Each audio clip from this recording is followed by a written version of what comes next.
So picture this. Children, some as young as 14, disheveled, malnutritioned, collapsing in the hallowed halls of justice. Now, these aren't actors on a tragic stage.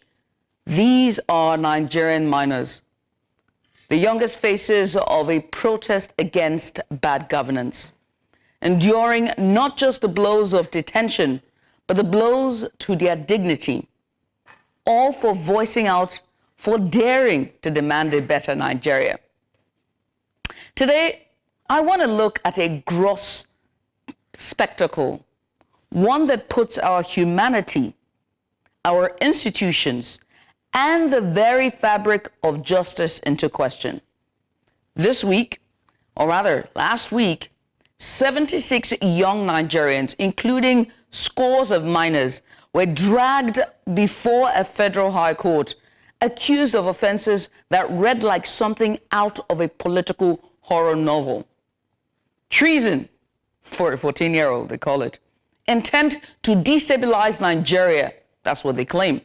But look beyond the ink of those charges, and what do we see? Scared, hungry, hurting children hauled in for daring to speak out against a system that's failing them. They are so young that we have to censor this. You cannot see their faces. That is how young they are. That's how young these children are.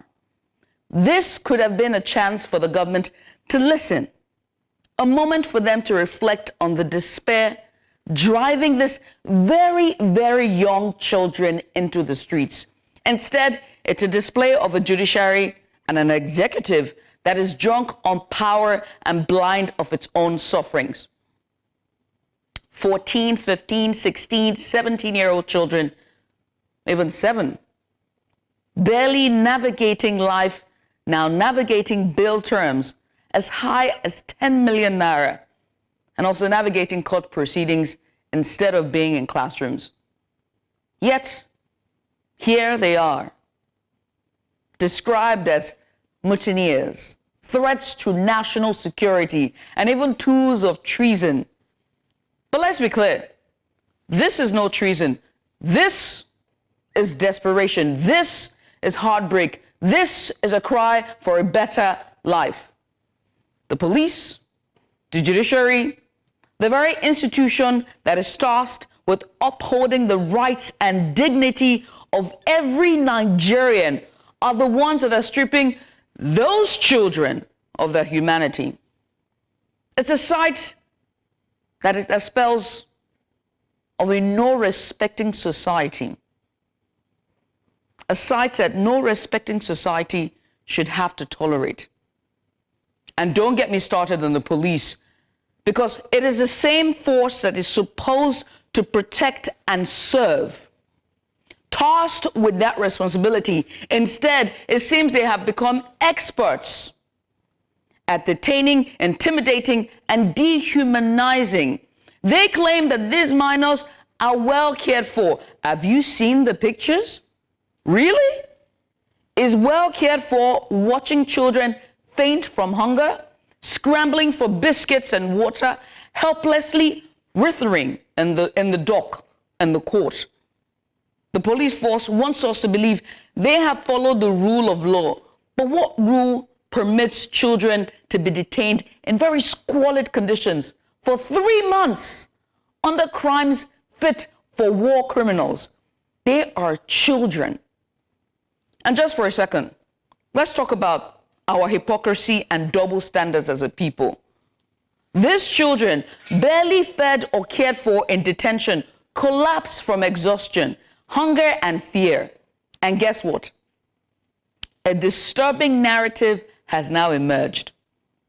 Some critics are accusing them of faking it, pretending, that's what they say. They're pretending for sympathy, for a moment of compassion.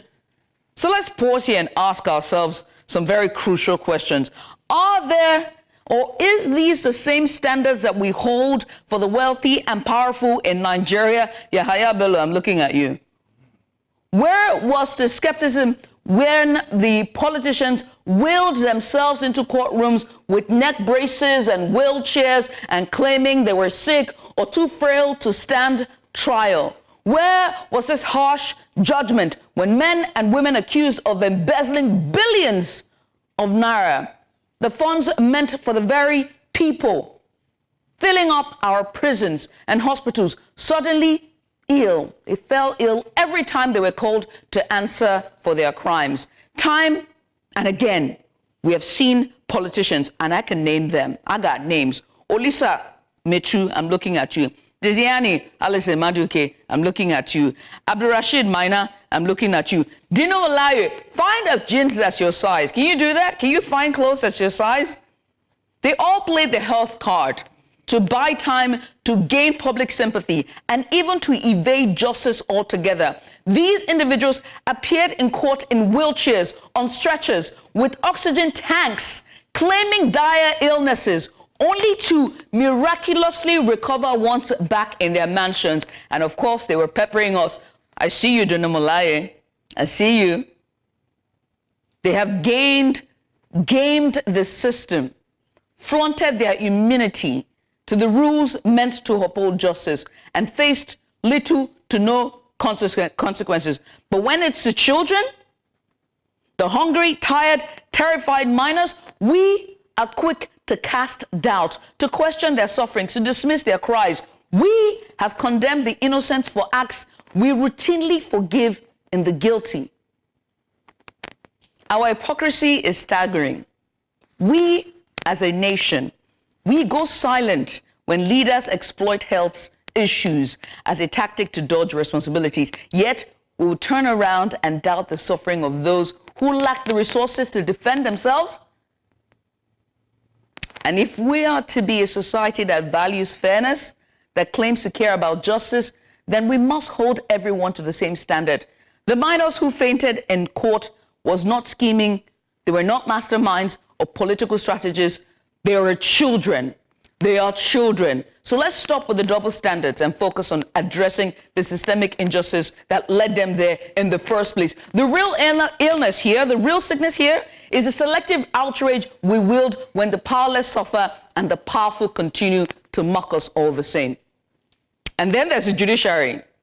Justice Obiora Aguatu's courtroom.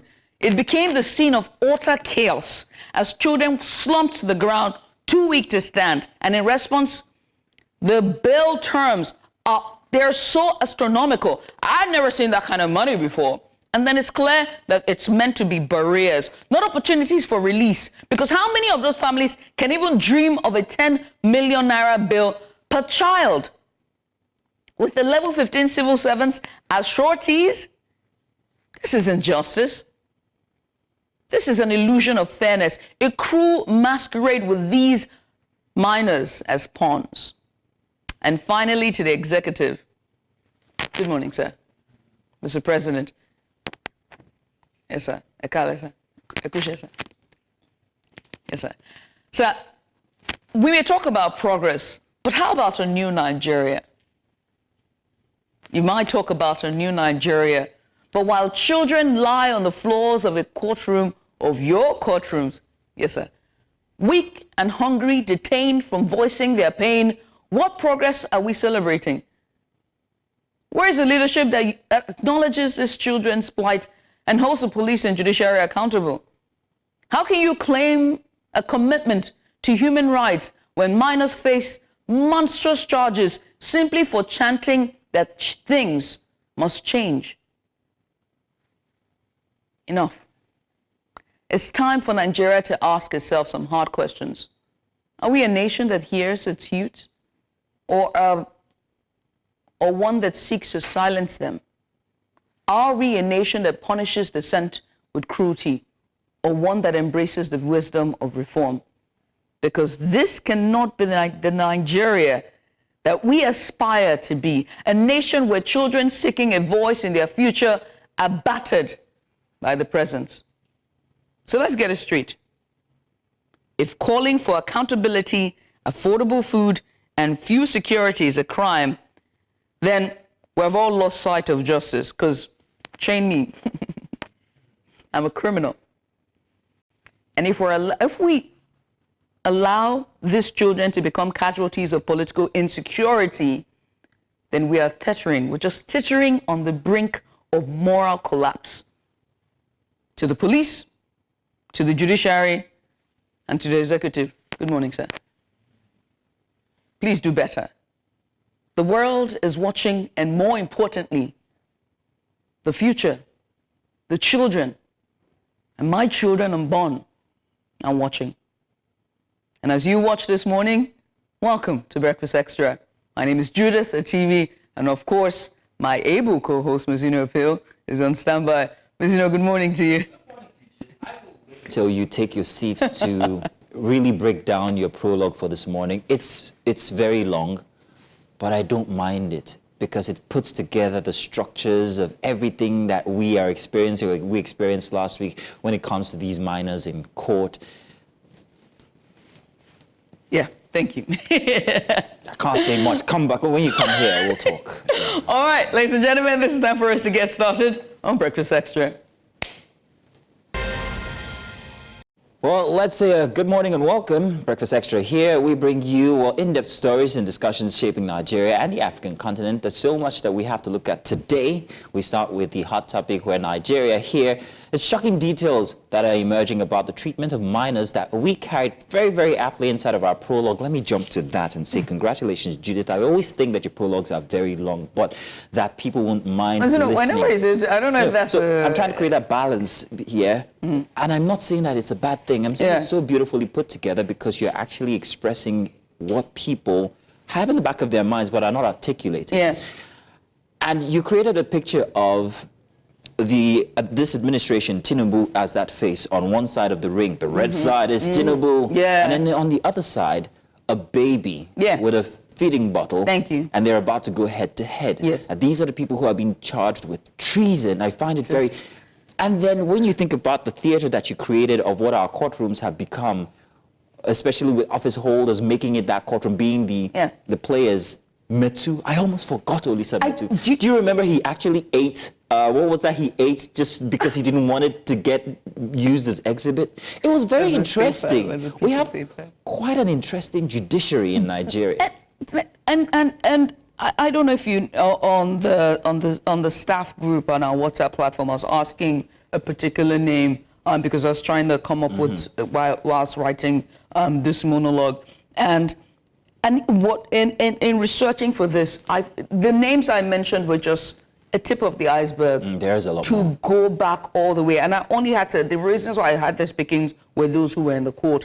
Imagine the other ones who we saw during public hearings and public screening and public investigations, where there was a panel and they asked questions. Do you know? It is wild. We got to give an award. Start an award ceremony for these guys, and I think at the top of the list would be Dino Melaye.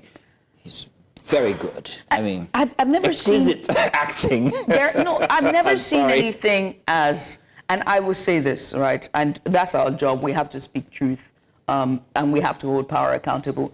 I have never seen anything as ridiculous as this. I have never seen anything ridiculous as this. And what's worse is after all of this, he's on social media. It's like he's got a blowhorn. And it's telling you, ha ha ha, I'm still here after all the antiques. The brazen display. It is actually. Ha! And here we are trying to hold minors accountable for the what? For what? For what? Because you can't even find the words. I can't find the words. For what? For what? It's very incredible. It's an incredible situation with the IGP telling that these were actually married men. And you can see the pictures, you can see the videos. And I don't care whether it was faked. The point is that that's what children do. Yeah. If I'm hungry, I will plaster myself on the floor, throwing my toys out the pram to tell you I am hungry. Boom. If a baby is ill, it will cry. Boom. These are childish, and that's why we call it childish antiques. And it's expected for children to be so. For that to now become the subject of an entire country waiting to charge people for treason is... Right.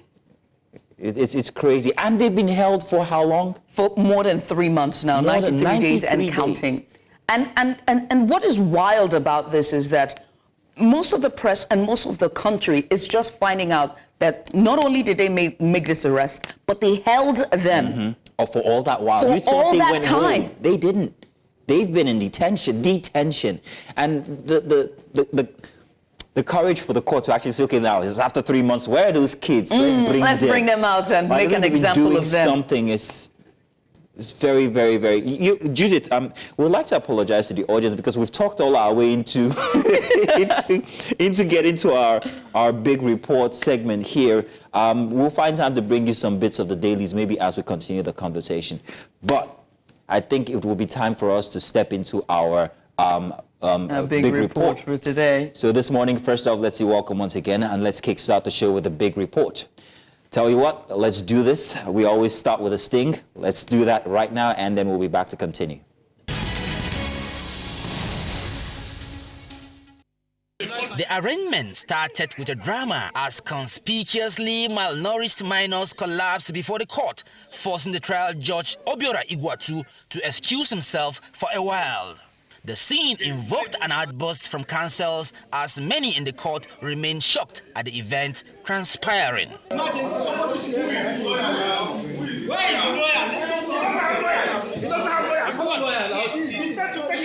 The casualties were rushed to a nearby clinic within the court to allow the trial to continue. The prosecution counsel, Audu Garba, resisted attempts by the defense counsels to secure bail for the accused. Justice Egwatu then granted each of the minors bail to the tune of 10 million naira.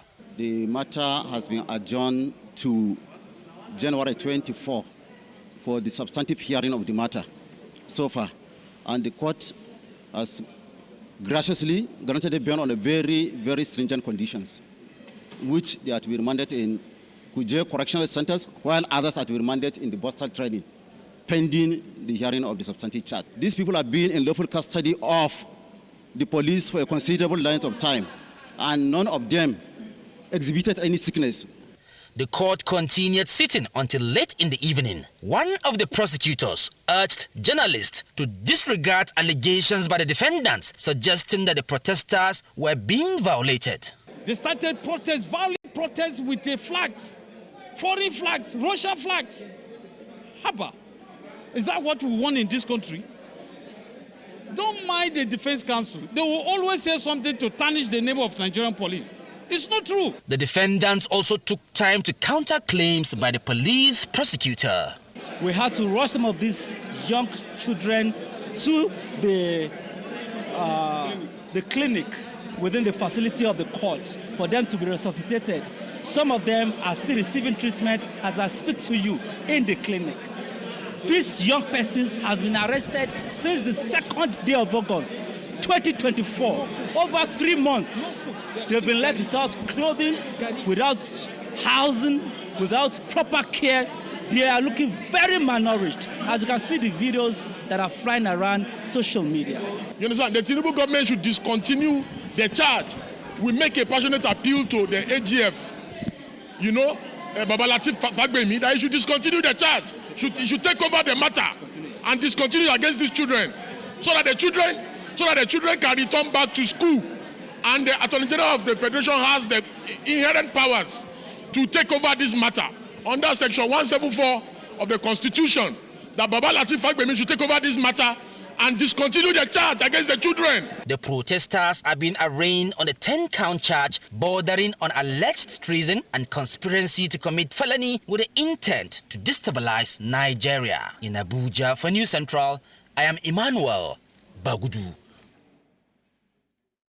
So as you've heard from that Emmanuel Bagudu report, today we bring you the concerning story that has captured national attention. Over 200 protesters, including minors, these were arraigned at the Federal High Court in Abuja following their involvement in the recent End Bad Governance protests. Now, reports from the courtroom revealed shocking scenes with some of the detained minors collapsing due to poor health conditions, leading the presiding judge, Justice Obiora Igwatu, to briefly excuse himself because he couldn't take it. Following this incident, President Bola Tinubu has called for a review of charges against these minors and directed the Minister of Justice and Attorney General, who has requested for the case file himself, of the Federation, Lateef Fagbemi, to make recommendations. Now, this story raises significant questions regarding the legal and human rights of minors in protest and also the psychological effects on young people thrust into the judicial system. And first of all, you've taken a look at our report from our correspondent, Emmanuel Bogudu, who has been in the courtroom following the proceedings since this news broke. And he has also been taking the reactions from government officials as well as judicial officials, the defense team, as well as the prosecutors on the side of the government. And Emmanuel joins us live now from Abuja. Emmanuel, I must say, well done, and thank you so much for joining us this morning. It's always sad that we have to pull you out from church on Sunday mornings, but the service to humanity has to be done. Emmanuel, let me just start by saying, we've heard about the minors who collapsed in court due to ill health. But I want you to help us paint what the atmosphere was like in the courtroom as Justice Iguatu couldn't even stomach that sight and had to excuse himself. You know, how did the other legal team react to the minors' conditions and situation? No. I'm sorry, Emmanuel, can I add to that? Did he leave out of disgust or out of empathy? Wow, you guys are just bombarding me with questions, man. Because, I mean, for the first time in my life, I've seen this kind of thing. A sitting judge, Obiora Iguatu, excuse himself at the middle of a sitting. Quite embarrassing, quite disheartening. I mean, let me start with Mazino's question. He left out of empathy. My report said he left in tears because I literally saw Justice Obiora Iguatu put his fingers on his eyes while leaving. So it's not something to hide. It's not something to pretend about. Not something to mince words about. So embarrassing and so disheartening. It's an unfortunate situation. The atmosphere. Then going back to this question, the atmosphere in the court was tensed. Somebody like me, I have to subject myself and some of my colleagues, we have to subject ourselves to some kind of mental, therapy to actually get this thing off our head, because it's something that it is unheard of in Nigeria, in the entire world. I mean, how will the international community be seeing Nigeria? What is the nature of our human rights index in the international scene? These are the questions that beg for answers. I mean, I don't know. That's the situation. That's what I can tell you about the atmosphere in the court. Yeah. And Emmanuel, let's look at the police officials' stance regarding their detention. I mean, it's coming as a shock. 93 days in detention. How have they justified the charges brought against the minors, especially with allegations ranging from terrorism to treasonable felony? 93 days in the IRT, and then that's for the minors, and then of course for the adults at Kuje prison. Now, in fact, the funny thing there is that the politics involved. Talking about it in terms of numbers, initially we thought these minors are not, these accused persons are not up to this number. When you say they are, when I say that I calculated 163, and another person is reporting 200, another person is reporting 119, that tells you that a lot of politics involved in this protest issue. When they are reading the charges, they said, and others at large. It simply means that these police guys, if they have an opportunity to arrest more people, they will still arrest them and put them in the dock, or dock them, or rather put them in incarceration. Now, what is the justification of putting, keeping protesters for 93 days who are minors? Is something that Nigerian government have to explain to the world, because you cannot just explain it as a human being. You cannot just analyze it as a human being. When you are trying to report this kind of stories as a reporter, you are trying to balance the story to make sure that you don't take side. It's so difficult.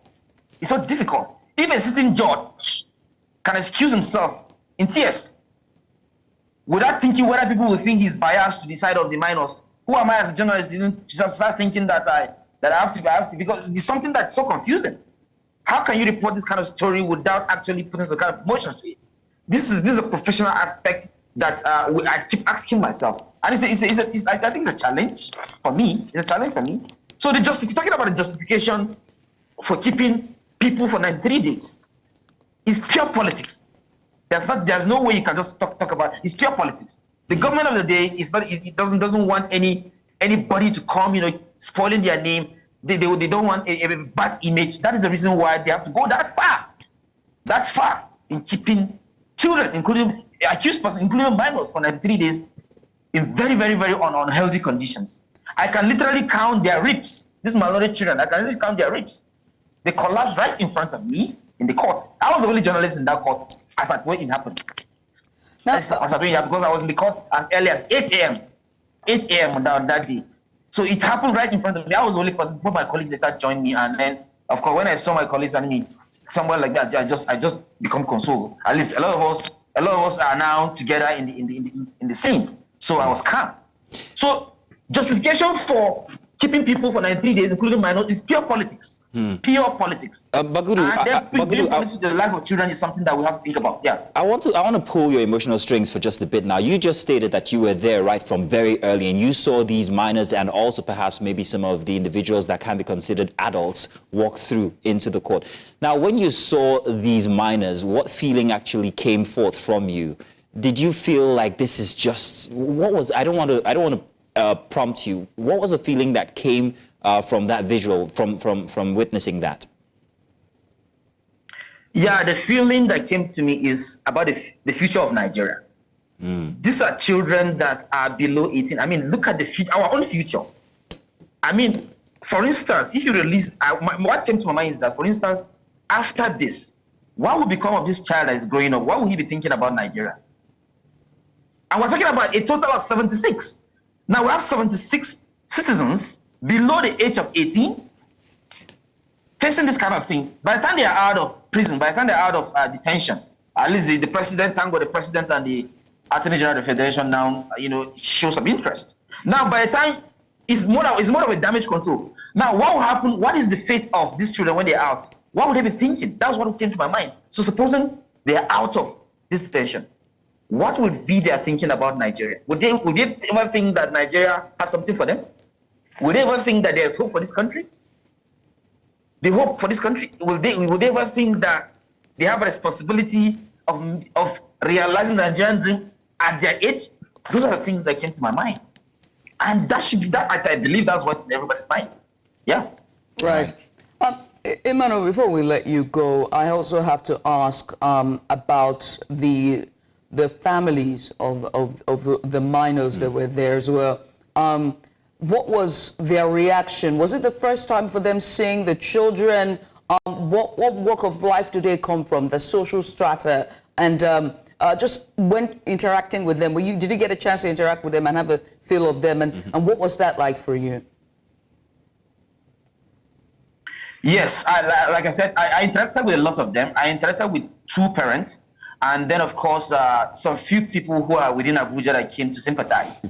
Now, these children were arrested from Gombe, FCT, Plateau State, Kaduna State, and Kano State. Now, I interacted with 2 parents, one from Kano and one from Zaria. They spoke outside to me. The first person I spoke to, told me that his son was just in front of his house on the day of the protest, while police just came and picked him and threw him inside a police van, take him to the police station, and then later transported him here to Abuja. The second parent I spoke to was the woman whose husband died long ago. She later remarried in the wake of the protest, and she has a baby. She only sent her son to go and buy something for her in the market on the day of the protest. So on his way back, he was picked and thrown inside the police van, taken to the police station, and then later returned back to Abuja. Transported to Abuja. These are the kind of experiences the parents, narrated to me. Then, of course, I also had this gentleman from Abuja who told me that he's currently a Hausa man. He's currently hosting 19 parents who came in from Gombe and then Kano and then Zaria to come and rescue their children from the hands of the Nigerian police. Their belief is that they are going to secure bail. I later didn't find out whether they got the bail, but I believe that at least since their children are below 15, they should be among the ones that were given those bail conditions, those bail. So what I'm trying to say is that parents were there, siblings were there, friends were there, all to just come and sympathize with these minors. And it was so unfortunate that the situation has to be like that. But we thank God that the President and the Attorney General of the Federation are intervening in the matter. Yeah. I can only imagine what their reaction was like when they received the judgment of a 10 million naira bail plus the level 15 civil servant shorty. What was it like when they heard that judgment? Just very quickly, because we're pressed for time. Yes, Judge, 10 million naira bail, and then of course, we know it's close to impossible. Securing that bail condition is just impossible. Why would a 14-year-old, 15-year-old boy get someone to stand in for him? 67 persons, 10 million times 67. Supposing one person wants to take a risk of being a surety for the 67 person, how much would that be? I think that is what prompted the human rights community, the civil society community to come in and then, force the presidency and the Attorney General of the Federation to intervene in the matter. I mean, they knew that it's not possible, and everybody knew it's not possible. So, I mean, everybody knew immediately they heard that those bail conditions, they knew it's not possible. And it gave the issue a different dimension. And that was why the presidency have to intervene. Hopefully, as we begin a new week, we are going to see how development unfolds. Yeah. Okay. Emmanuel Bagudu, I want to say thank you very much. And we really appreciate the level of work that you bring to this program here, that you were there and that you have expressed to us verbatim exactly how you saw it. Thank you very much. We appreciate this. Thank you so much. Yeah. Yeah. Now, if you stay tuned, we're going to be having other guests while we still talk about this situation. We're going to look at it from the legal angle and, of course, from the psychological angle of these kids who have been perhaps put through all of this. So let's already introduce our guest who's here with us inside of the studio, and I'm talking about none other than Kene Osuji, who's a legal practitioner. We've had you on the show many times before, and we've kind of like had these kinds of conversations that have to do with people's rights. Only this time is different because we're talking about children. Yes. And the question that one has to ask is, what is the Nigerian judiciary's format or apparatus to handling such cases where children are involved? Do they get tried just as adults, or are there any recommendations or considerations that should be given to them because of their age? Thank you for having me here again. Thank you for being here. Yeah, so the Nigerian legal system is very vast. And when it comes to children, there's a particular law known as the Child Rights Act. And the Child Rights Act stipulates extensively the mode of how it basically states the rights of children and the events children maybe commit offenses. It states extensively the procedure in which their arrest and trial should follow. And looking at the act extensively and looking at what has happened in court, we can say that some of the provisions of the Child Rights Act were not followed. So this charges, it's wild to even start with. It's unfathomable. We're talking treasonable felony, terrorism. So I have to ask you, legally speaking, can minors be charged with this type of crime, especially given that some of these children are under the age of majority? Yes. So on the legal standpoint, a child above the age of 7 can be tried, can be charged to court for a criminal offense. A child below 7 is not criminally liable for any offense. A child below the age of 14 is said to be liable in the events. A child below the age of 12 or 13 cannot be liable except there is an action that shows that he had the intention. A child can be tried for a criminal offense even though he's below the age of 18, but there are certain parameters that must be followed, and these parameters are listed very extensively in the Child Rights Act. Going to the question of treason, a criminal charge, any lawyer, any police officer would know that there must be 2 elements, the act and the intention. This must go together, except in strict liability offenses like maybe that basically states when you commit an act, you're guilty by the commission of the act alone. So we have to look at the intention. The fact that an act was committed, did it come along with the intention? Exactly. And we're looking at treason. What is treason? Treason is an act, to overthrow a government. And the police officers mentioned carrying some flags, but these children, because the matter is sub judice, I'm not speaking to the substance of the case. Right. So, if a child carries a flag during a protest, does he have the intention to overthrow the Nigerian government? Is he capable of designing that concept of intention? Scheme that scale. Thank you. The word is he capable of scheming that far? Yes. So these are the 2 elements that the prosecution or the police must marry.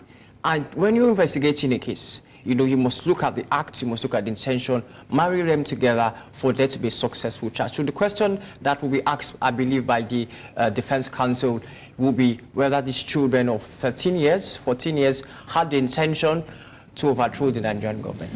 And you're talking about the Child Act, Child Rights Act. Child Rights Act, but I'm just being informed that our psychologist is going to be joining us via video now. She is Motolani Akintayo. She's a clinical psychologist and managing director, senior clinical psychologist, Diamond Moore Psychological Consult, and she joins us live via video. Thank you so much for joining us, Motolani. We appreciate you for doing this with us this morning. Welcome. Thank you for having me. Thank you for being here. Now, we're going to get to you very quickly, but I did have a question for Kene, so I'll just quickly come back into the studio and ask Kene. You're talking about the Child Rights Act, right? Yeah. In that act, how exactly was it so violated in the entire process? Walk me through this. The children were held for 93 days and counting, right? And they had just been given bail of astronomical charges that I mean, unfathomable. Where did they go wrong, and how could they have done this better? So the Child Rights Act stipulates very clearly that every child of a child must be in compliance with what the Act says. One, upon arrest of a child, the parents, guardians must be informed immediately of the arrest of the child. That's one. Question is, was this done? Secondly, a child should not be detained, generally speaking, at police stations, except it is mandatory to do so. And in the event that there must be a detention, it must be for the shortest period of time. So when a child is arrested, the Act requires that they be released to some centers, educational centers, or accommodations provided by the government. But in the event that they have to be detained, the Act stipulates very clearly, it must be for the shortest period of time. And we're aware that the Nigerian police force secured a remand order in August to detain these children, you know, for 3 months. The Nigerian police now, yes? Yes. You know, so that in itself is wrong. And then the Child Rights Act also stipulates clearly that for the trial of children, they must be tried in the family courts. It shouldn't be tried alongside Do we have adults. those in Nigeria, family courts? Yes. Yes, we do. Yes, we How do. functional are they, and why has this case not been referred? I'm sorry, I'm It's elongating this it's treasonable because it's under the felony, treason. you know. I'm going to cut you short there. Let's talk to our psychologist who's joined us via video. Motolani, let's come to you. Thank you very much for joining us once again. Now, we've been talking about this all morning. In fact, our prologue was about this same instance. And the question here is, first off, what the impact is on the kids that they've been detained for so long, and now they're being brought into a, perhaps, I don't know what to call it. This is like an amphitheater that they're not even used to. I question whether they're even educated to the level of knowing what's happening to them. But what are the psychological impacts that could result in what we see, or what we saw there in court, them collapsing, or, you know, other antiques, in quote, that might have been employed by the kids? All right, thank you so much for having me. And I must say that at this point that research has revealed and evidence have proven that children who are remanded usually develop mental health problems in the multiple of 3 than children who are not put in such environment. So I must say that it could be a lot damaging on their psychological and mental state. Ranging from some of the things that they might have gone through in the process of being remanded. And some of those things include having to have some cognitive distortions, talking about thinking pattern, their thoughts and their beliefs, just like what you said, that they might not be able to comprehend exactly what is happening to them. So they're having a lot of questions in their heart. They're having a lot, to them, they felt they were fighting for a just cause, you know, but now it's like, okay, so what's happening? I'm supposed to be safe, but I'm not safe. So there's a lot of insecurity, there's a lot of cognitive distortion, and the damaging effect is not just for now, but also for the future. It is a deep one which can bring up more psychotic features, talking about the likes of depression, major depressive disorder. A lot of times we have discovered in the long run that sometimes they might develop antisocial personality disorder, which is detrimental to the society itself. So what we are trying to cover at the end of the day ends up being what we now tend to face from this set of children. Mrs. Akintai, I hope it's okay for me to call you Mrs. I have a theory, right? And bear with me. I can draw a straight line, from the lack of political activism that we see in Nigerian adults to what is happening with the children that we're seeing in the courtrooms.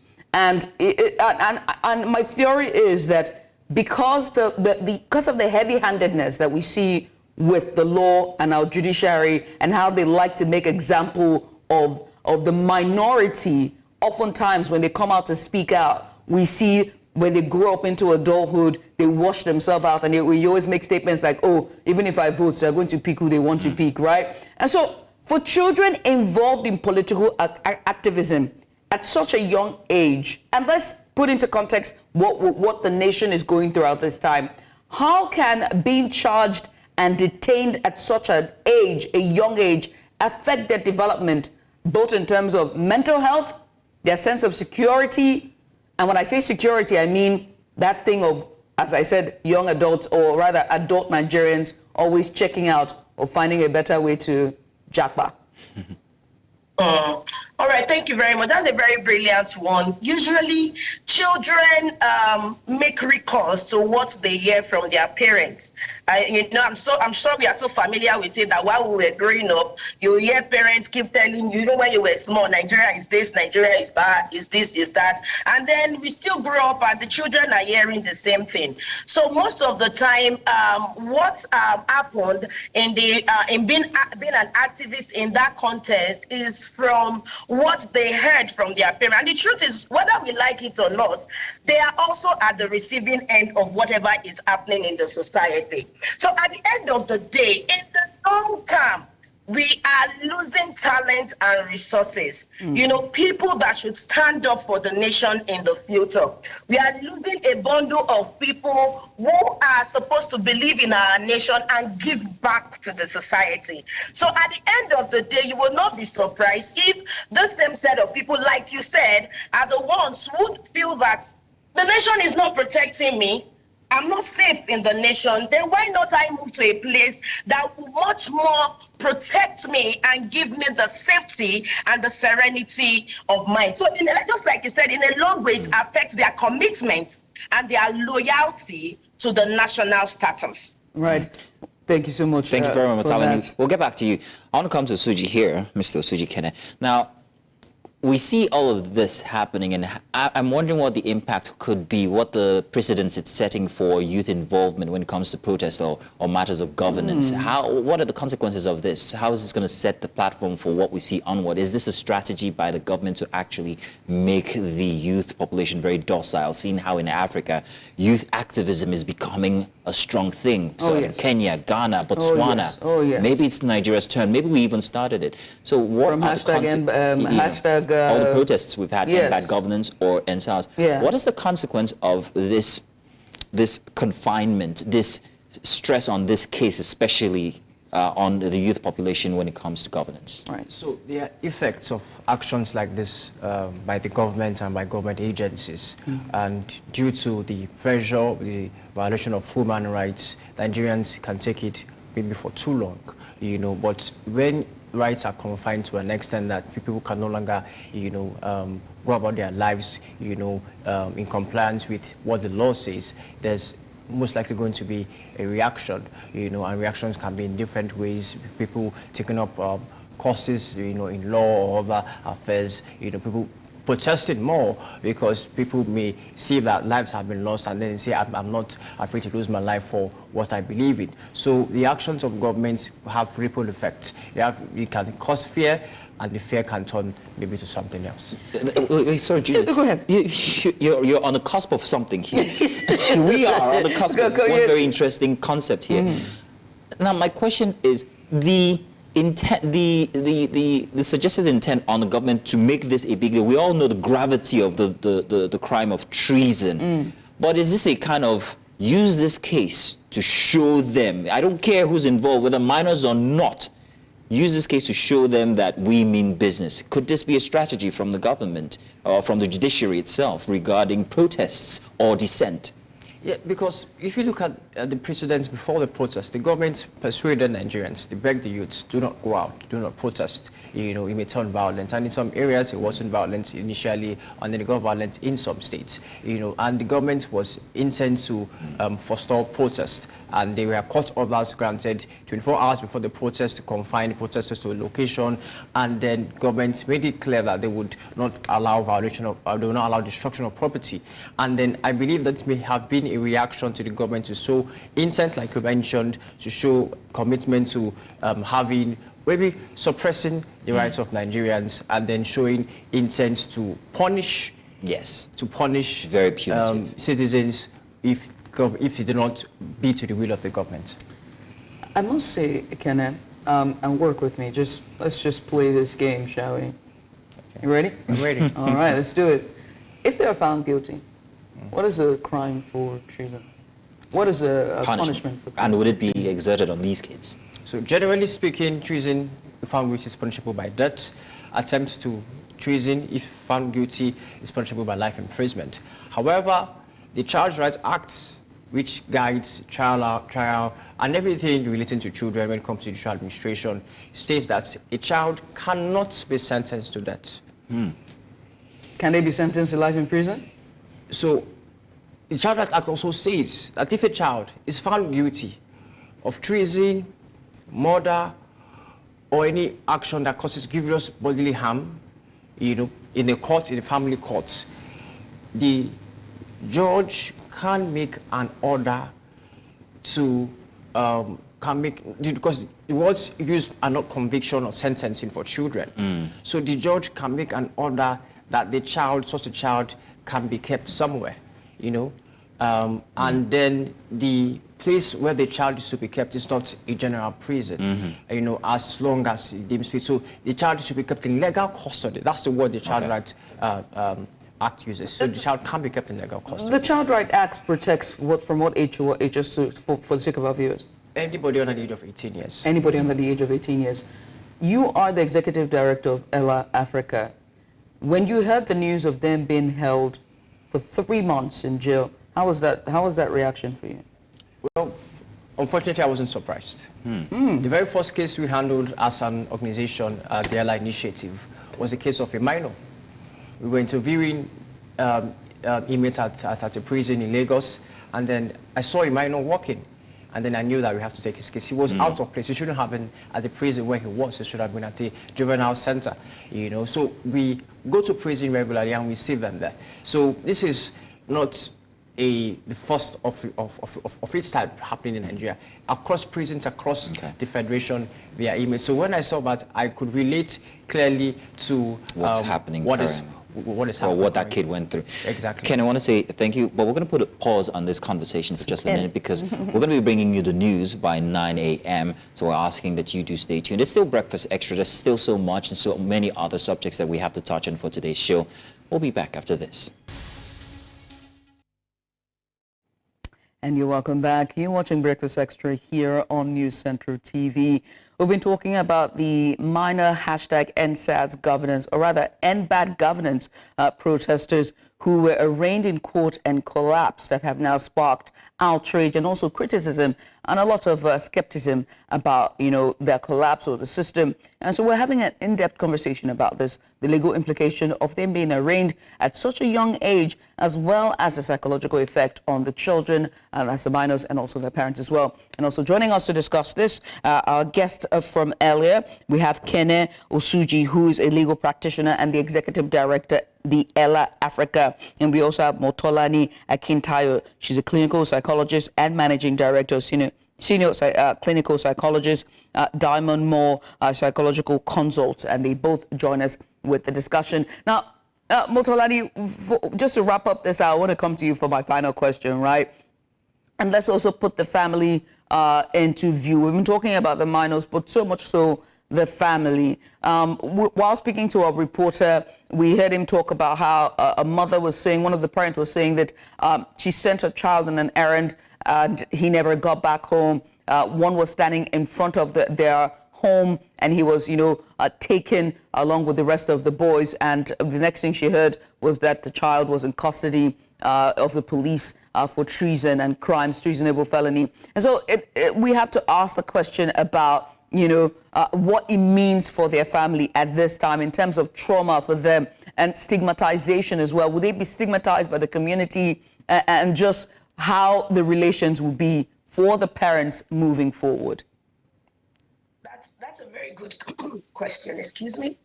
And I must say that that's the bane of my concern at this point in time. It's about how we can undo what exactly is happening with the children and what is happening with the parents. Because I must say that currently, there's a lot of trauma that the parents or the family members are going through, as well as the children. And there is absolute need for intervention, family therapy, psychosocial support to help these people overcome the trauma and stigmatization that comes with this. There's that stigma of, your child is part of them, so there's a lot of fear and anxiety and excessive worry that many of the family members will be experiencing, which can actually exacerbate to become more chronic mental health issues, including medical issues like raised BP, stroke, and the rest of them. So it's very pertinent for us at this point in time to hammer and to insist on psychosocial support, not just for the children, but for the family in general, to help them overcome the trauma and the stigma that comes with this time, so that we do not have a lot of victims, coming out from the situation. Motolani, I also have to ask about mental health provision in the courtroom. After the scenes that happened over the week, seeing that much chaos, so much so that the judge had to walk away, one has to ask if the court should start to mandate mental health services readily available at courtrooms for cases like this. Absolutely. We have gone past the age where you believe that mental health has to do with just the madman on the street. Definitely not. Every parastatal and organization should begin, inclusive of the court unit also, should begin to entrench mental health involvement in courts and in their cases, particularly training of their staff. I was in Lagos, a part of Lagos last week, training some employees of a shipping company on mental health and all that. So it's very pertinent that you bring in the expertise of mental health professionals, and not just that, but training of the staff so that they can know what to do when such cases happen, or even as precautions before they happen. Because a lot of times prevention is actually better than cure. Let me come back into the studio here and have a conversation here with Kene. Kene, if you were listening from earlier, we started the show by actually noting the many other instances that have involved these kinds of antiques. I keep going back to that word because that's what it is. We saw Olisa Metu, we saw Desiani, we saw Dino Melaye, who's a very, very big player, and I mean player in terms of actor. I mean that very deliberately, Jude. Yeah, of course. Who else am I missing out? Olisa Metu. He was classic. He was the one that ate the thing. Abdul Maina. Maina. Yeah, very good. He started this all, didn't he? Yes, he did. So we've seen these cases from before, and we haven't seen what came of the instance. How do I put it now? Help me out here. What did the court do in these other cases? In these cases, where they employed antics exactly. to wiggle their way out of the judge. We didn't see this much drama follow those antics. So why? What gives? Legally, what recourse can or should the court have taken in these previous instances that seem overlabored now? So when it comes to antics, it depends on who is saying it's an antic. The court is trained, or the court usually decides what it allows in the court. And when the health of a person is said to be adversely affected by a trial, generally speaking, the court is mandated to pause the trial give recourse to medical attention. And most times when a person is charged to court, we always see that the health is being brought forward. So it's very, it's not a topic that it's very has delicate. a straightforward answer. Yeah. Because it involves the health. So if I'm saying I'm unwell, I should be giving, or except you have an independent medical practitioner to say, oh, this is not well, this is not unwell. But it all depends. I would say I want my own medical practitioner to attend to my health. So generally speaking, the health of defendants have been used as a factor to delay trial or to seek adjournments, and there is no clear way out because it involves the health. And the courts haven't stepped in because, like I said, it is subject to what the person says he feels. The president has directed the AGF, the Attorney General of the Federation, to review the case file. Do you see any positive outcome from that? Yes, I believe I do. One, due to the outrage, and then due to the charges. Like we said, the intention and the action must marry for there to be a successful charge. For treason, for incitement to mutiny, for the charges against the defendants. Were they capable of committing the actions? Did they have the intention? The mere fact that some people carried flags or some, what was the intention of these children? So when I believe the Attorney General of the Federation reviews the charges, I believe that he has the power to do so. I believe that there may be a positive outcome from the review. Can they? I'm sorry, Mr. Yes, okay. Can they revoke the bill if they review the case file? Can they say, okay, we're revoking the bill, no need for you to pay that, you can walk away scot-free? Yes, so when the Attorney General of the Federation reviews the case, there are a few things that can happen. One is that the charges against certain people can be withdrawn from the court, which we believe is the most likely outcome of the review. Two, the counsel for the children can actually ask for the bail conditions to be varied. Sometimes when bail conditions are the way they are in this case, counsel can ask for the conditions to be varied so that the defendants, the children, can meet up with the bail conditions. Prosecution came out to say, don't mind what you see here. These are all just displays that were put together or orchestrated. The IG of police also told that these are married men. Don't mind what you're seeing on the media. How does that impact you? And I'm going to also extend that to Motolani, who's online as well. But first, how does that impact you? Yeah, so I'm being careful because Masa is sub judice, but generally who asserts must prove. If they say that, if the other counsel says a person is married, you should bring marriage certificates to prove that they are married. If it says they are graduates, you should tender exhibits to show that they have university degrees. So counsel, I wouldn't speak again because I'm being careful, but the facts speak for itself. Okay. Motolani, from a psychologist's point of view, how did that impact you when you heard the IGP and also the prosecution tell that these are not children, these are men?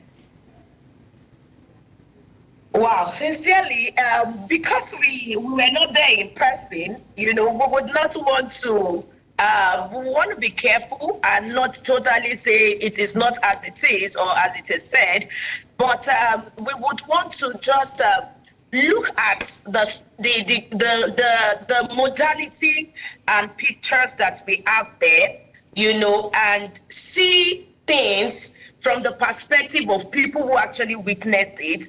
And just like the law said, let different evidences to prove that be brought out, so that people can actually know what exactly the true picture is. But be it as it may, my concern is not even so much about whether they are full-grown men or not, but the picture that I see shows to me that there is need for intervention for the people that I have seen. For me, it's not a question of whether, yes, if they are married, if they are okay, let's stop all those trying to dictate what it is, but let's look at those pictures and then intervene critically, because for me, the question is, what happens to the people that I am seeing after now? Their lives. I am concerned about their well-being after now. Thank you very much, Motolani. Kene was actually nodding in here. Entire time. This is a very interesting. Motolani, I must say thank you so much for doing this with us. Motolani Akintayo, she is a clinical psychologist, joined us here to look at the psychological impact of the arraignment and detention of the minors. Also joining us here was also Kene Osuji. He's a legal practitioner and the executive director of the Ella Africa. Now, if you know anyone who is illegally detained, you might want to reach out to them. They are the Ella Africa, just umbrella Ella. I'm sorry, I'm doing that. Oh, it's allowed. It's okay. Thank you, ladies, gentlemen, and also viewers. Do stay tuned. We've got more coming up inside of Breakfast Extra.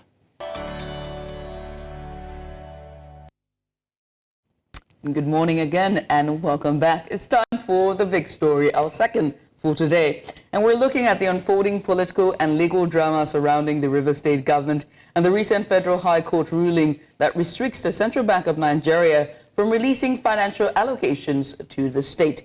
Justice Joyce Abdul Malik of the Federal High Court in Abuja ruled that Governor Siminalayi Fubara's actions, particularly the presentation of the 2024 budget to a 4-member Rivers House of Assembly, violated constitutional provisions. Now, this judgment comes amidst rising tensions within Rivers State's political arena, with accusations of executive overreach and allegations of executive dictatorship. Now, Governor Fubara, however, remains unfazed by the court's decision, asserting that his administration will continue to operate as planned, with payments to contractors, workers, and local council allocations proceeding unaffected. He has framed his administration's struggles as resilience in the face of political attacks and insists on his commitment to peace and progress in Rivers State. And so, to unpack this complex issue, we are joined by two guests, very distinguished, Mr. Jerry A. Omoshegunwa, the Special Assistant to the Rivers State Governor on Electronic Media, and Mr. Kabir Akingbolu, a legal practitioner and public affairs analyst who's been here many times on the show. Gentlemen, you're welcome here on Breakfast Extra. It's a pleasure for having me on the program. Good morning. Thanks for the opportunity this morning. You're welcome, sir. Good morning. I'm going to start here in the studio with you, Mr. Kabir. Now, first of all, I'd like you to talk us through the structure that's being used against the Rivers State governor now.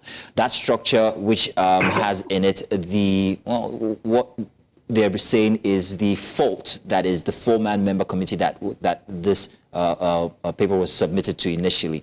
Walk us through that structure and how it has fallen, how it has become what's being used against the government. Well, you see, what we have here is, I think, a political misunderstanding turning to a political warfare, and now having a terrible effect on the populace. You know, speaking for myself, I think the issue of godfatherism is now rearing its ugly head. The effect, the negative consequence or negative effect of godfatherism is what is rearing its ugly head in all the things that are happening in Rivers State. Call it victimization, call it persecution, call it corruption, call it executive lawlessness or anything. You will arrive at the corner cause as political godfatherism and its effect. You see, but I, for one, except we are pretending. If I were to speak for myself, I would say that this thing has happened. Okay, nobody is doubting it that Wike helped, Governor Fubara to get to office. However, you have got him there, let him perform. Leave him. If you don't want to support him again, Mr. Kabir, by implication, you're saying that the judiciary is actually being used as a tool. The court is being used as a tool. It's been what? Weakenized. Yeah, is that what it's saying? Is that what it is? I'll come to that. Okay. You see, it is, judiciary is staying on its own before you come to them. A judge cannot just sit down one day and wake up one day and be giving decisions. So what I'm saying, you said I should run through the precursors to the present place we are now. If you don't want to support Governor Fubara again, let him finish it tenure. Because where two elephants fight is the ground that will suffer. Because I pity the guy, the governor. I don't envy him at all. And I think you have been Minister of Education. You have been governor for 8 years. You have been local government chairman. You have been chief of staff. Since 1999, you have been in government. You are still a minister now. Yet, why are you not allowing the young man to enjoy his pain? That is one part. The second part is this. The two wrongs doesn't make it right. You understand? Those things have happened. It's either the government seeks political solution or legal solution, or what they call a traditional method. You understand? That we call wisdom. That's what we call street sense. Now, going to place a budget before the House of Assembly is a constitutional rule. It's a role imposed by the Constitution, and it must be done in no other way, according to the way the Constitution has laid it down. Now, under the Constitution, the quorum of a House is formed by 1/3 of the members in the House. The Rivers State is a 31-member House. Now, if you have 31-member House and you are having, or 30, let's put it, simple arithmetic, 1/3 is 10. Now, for somebody in a democracy, or if we don't want to use democracy, we call it civil rule, then we should be seen to be serious at all. You are placing budget before 4 members. Is there something wrong with that? That is what the court frowns at. Do you understand? Nobody will say the court is wrong here. Anybody that wants to say so is only saying so for saying sake. It happened in Edo State. Why we cannot blame what is happening now again? That it happened in Edo State. Governor Obaseki ruled for 4 years with 9 members. Out of 25-member House, they never sworn in 15 members for the whole 4 years that he ruled that state. And President Buhari was looking. Other political actors were looking, and nothing happened. Those 15 members were only voted for. They didn't step into the floor of the House just for 1 day, for a minute. So why is Rivers State then different with a 4-member House? No, he said that at the beginning. That's what I'm saying. That it played that time. It happened and nobody challenged it. So it's weakenized. Now it's happened. No. Somebody is challenging here now, or because that one in Edo State also, this is where you pity the judiciary as well. It's my constituency, but we have to tell the truth. In Edo State, they filed about 4 or 5 stools. None of them came to be heard for the 4 years. What has happened? Who played the game then that it didn't happen? What is happening here now? These are the issues. Fred Might, I will leave it there. Let's come to you, sir, Mr. Jerry, and then ask this question, right? There's been rumors circulating on social media that Governor Fubara had gone ahead to, just regarding shutting down the Nigerian National Petroleum Company Limited and other oil companies. Now, we understand that your office has issued a strong denial from the office of the Commissioner for Information for the State Commissioner, Joe Johnson. But could you clarify the administration's stance on managing relations with oil companies and addressing any potential misinformation that could have escalated from the fallout of the ruling for the CBN regarding state allocation for Rivers State? I must thank you for providing this opportunity for us to discuss and so that the world can know what's happening in Rivers State. For my friend in the studio, Rivers State is a 32-member House of Assembly. So I just wish I should make that correction. But for the question you ask, I want to say that that publication or that news is a lie from the pit of hell. And I think those who are responsible for that news are those who don't want good for Rivers State. Those people who have called for a state of emergency before, those people who have also done a lot of things, throwing bombs everywhere to make sure that maybe a state of emergency is declared so that they will now say Rivers State is not a secure place. There will be a cordial relationship between the companies around here and the state government itself. So there is no such call from any part of the government. And again, if the government is releasing such information, somebody from within the government ought to sign it. It's either the Chief Press Secretary or the Commissioner for Information and Culture and all those, and Communication, and all that. But that document wasn't signed by anybody. As it is right now, the governor is like an ego, and those who are doing this whole thing, including the publication or the statement you just talked about, are like the crone, that small bird that will perch on the back of the eagle, and the space or how will I put it now, the height at which the governor has gone to right now, they are all falling back. So we can't do that. We are not like the other administration who has 1 or 2 problems with the NDDC or any other company, and all you do is shut down, or at the slightest provocation, you demolish people's houses and hotels like it happened in the COVID era. So we don't do that, and we don't intend to do that, and we will never, ever do that. All right, thank you very much, sir. Can I come back here to the studio with Mr. Kabir here?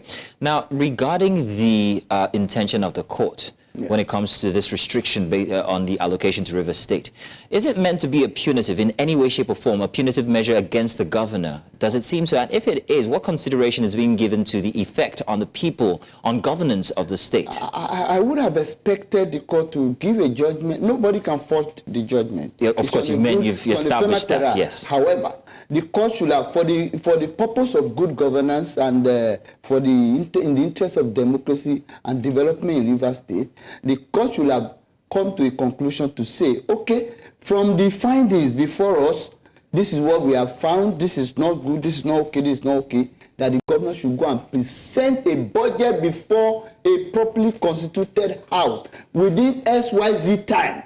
So where the governor has now failed to do that, then this sledgehammer can now be used. But this would mandate a mechanism from scratch all over again, where you have to institute a quorum, which he does not have at the moment. The issue is this. Even if he has said that one, this is politics for goodness sake. I can tell you, the power of government is very wild. It's very wide.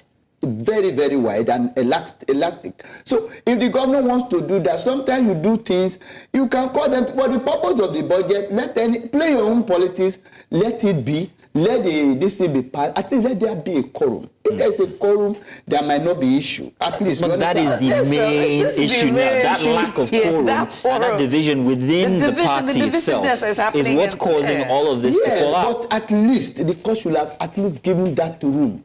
If it's not practicable, that would be another ball game. I want us to test this with Mr. Jerry here. Mr. Jerry, what is your take on that, hearing this? Do you think that it would have been fair if the court gave time and asked the governor to perhaps put together a quorum, whatever the cost, whether it has to be traditional means, like Mr. Kabir mentioned in the beginning, or other formal or informal means? What do you think?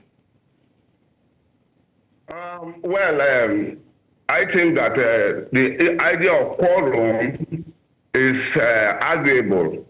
Though the court didn't talk about the issue of defection of the 27 lawmakers. And that is where the whole problem lies right now, because according to Section 109, even though I'm not a lawyer, subsection 2, that if you leave the party that sponsor you for election and go to another party, your seat shall be declared vacant, and at the end of the day, and because you have other people who were in the house and they took up that leadership, they had to brace up to the challenge, elected somebody as their own leader, and that person has declared their seat vacant. That is the main issue right now that led to this whole matter. But for the judgment, like the barrister have said, I don't want to fault the judgment, but I think that there is already a case at the Supreme Court, similar to this one, that's the Justice Omotocho's case, that the appeal court have done judgment, and the case is before the Supreme Court. And all efforts to draw Justice Joyce Abdul-Malik attention to this issue fall on deaf ear. Even the case of trying to join the matter and all those, she refused everything and passed her judgment like somebody that has a task work that we must finish on time. If not, something will go wrong. So she would have waited for the Supreme Court to give judgment on that similar matter before she can now give her own. But when it comes to the issue of law, we have also challenged it at the appeal court. Let's see how far we can run at the end of the day. But the issue of defection is still a matter before our eyes. And you all know it's in public glare that these people, 27 of them, moved from their party. Their letter was read just the way in 2015, before 2015, that 2014, David Mark read the names and the letter of some senators who belongs to the PDP, and they shift their position immediately to the party they are defecting to opposition. So that's still an issue that need to be determined before we can have absolute peace right now. But if that is not done, and this whole stoppage of allocation and those put together, I think they will not be fair to Rivers State government and Rivers people. I mean, speaking of unfairness, we have seen the reactions have been towing the same line because the NLC chapter for Rivers State has called the judgment anti-development and lacking in empathy. And the ruling has also raised concerns about potential disruptions to essential services. I think as of yesterday, or was it Friday, we understand that the NLC came out to say that that stance will be on possibly withdrawing services if the ruling disrupts workers' welfare.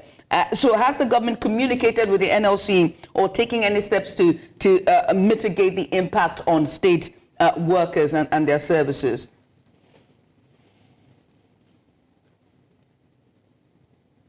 In the mouth, it will touch the teeth and touch anything that is in the mouth. So if you stop federal allocation from coming to Rivers State, it means the first people who will be at the receiving end will be the NLC, because their workers will not be paid at the end of the day. Even though my governor has said, look, there's no cause for alarm, we can weather the storm. But let's also look at it that why will you get so much from the same state, and at the end of the day, the state will not get? Even those who didn't bring anything to the table, like he said, will now be the ones to be enjoying this whole thing, while those who suffer as a result of the environmental degradation as a result of the product being taken from here will not get anything. Does it make any sense to you? So the NLC, they are doing their own. But personally, this is my personal opinion, I don't think the NLC should go about with their threat, because it will make the already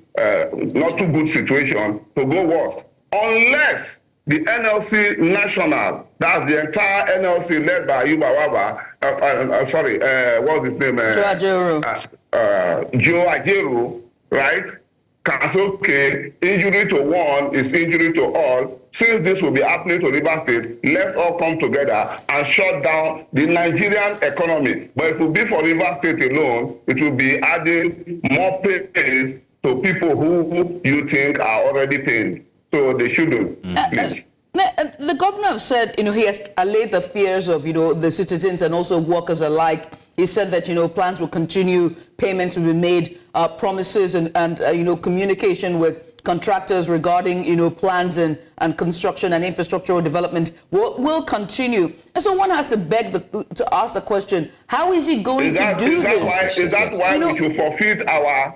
Is that why we should forfeit our, what they call statutory allocation? That allocation is coming from what you got from the same place, our backyard here. So is it not fair that you do NCNC? Those who didn't contribute shouldn't consume. If we are in a proper federal arrangement, why not the state get its resources together and move pay to the federal? Why the other way around? If we were getting resources directly and pay to the federal, will the federal have the infantry to say, okay, or any court will say, don't even give to them, not considering that you are getting the same thing from here? So why not we operate the same federal system that was operational before Agri-Agency came in and changed everything to a unitary system? So that we know that we're operating a federal system. So I see what you're saying there, and it makes plenty of sense. I agree. I'm going to come back to the studio to Mr. Kabir here, and let's talk about state autonomy, because that's what's on the question here. As much as this seems like a situation where the states are supposed to be operating on their own, there still seems to be so many strings attached to other factors. Exactly, other individual, and I mean personalized factors. The case of Rivers State doesn't seem to be one that has a legislative backgrounds or anything surrounding governance. It's more cultural. It's more one of you slighted me and you're going to suffer for it. So what's the repercussion? What's this going to do for state autonomy? For other states, looking at it broadly now, what's the impact on state autonomy in Nigeria? Well, you see, when you talk about this, then I will go a bit back to history. Under Obasanjo, something like this happened to Lagos State, and the allocation was withheld by about 3 years. Do you understand? But Lagos being a viable state, and Rivers is also a viable state. One of the two of them have the most, they have the highest IGR, so they can survive without any federal allocation. That's why you see the governor saying that, well, you can't derail us. we are on course. We are going to follow the course to a logical conclusion. Even if, like we told the, allocation, we can always, do our thing and people will not suffer. So he's so confident, and I know he will be able to play the game according to this. But like you said, under the federal allocation or federal constitution that we operate, so much power is concentrated at the federal or at the central. So the component parts which the states are, and the local governments which are part of the fragments, they play a little role. You can see what happened between state government and the local government. The local government is tied to the apron string of the state. So also the state is tied to the apron string of the federal government. Yeah. Right. So this is why you see all these things happening. In fact, it's worse when you consider the relationship between the state and the local government. It's a kind of Siamese. You understand? They muzzle them. In fact, they didn't allow them to even breathe or exist. But federal government is still giving some this in there. It is not our fault. It is the kind of constitution that we operate. That's why you see people clamoring to say, let us do it this way. It's not that the constitution is entirely bad in itself, but it is in the operational, device, system. That it's set for order. Yes. It's supposed to be set for order. Now, the influence from here now is more cultural, like I said. So who's going to step in and separate that cultural grievance from governance? It is the president. You understand? And why isn't the president speaking in this? Why isn't there any word coming from the president at all? Don't forget that before now, the president has tried to intercede.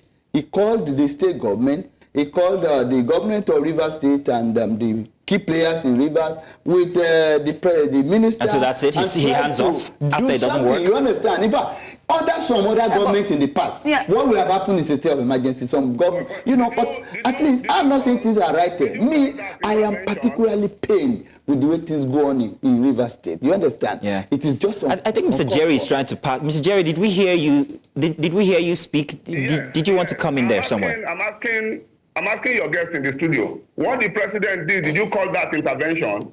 That was I was going to ask that. The 8-point pact that was brought in, was it a subject of discussion, like we are having the discussion now, and we now agree that this is what and what we are to do? Was it a subject of that discussion, and they type it and say everybody should sign?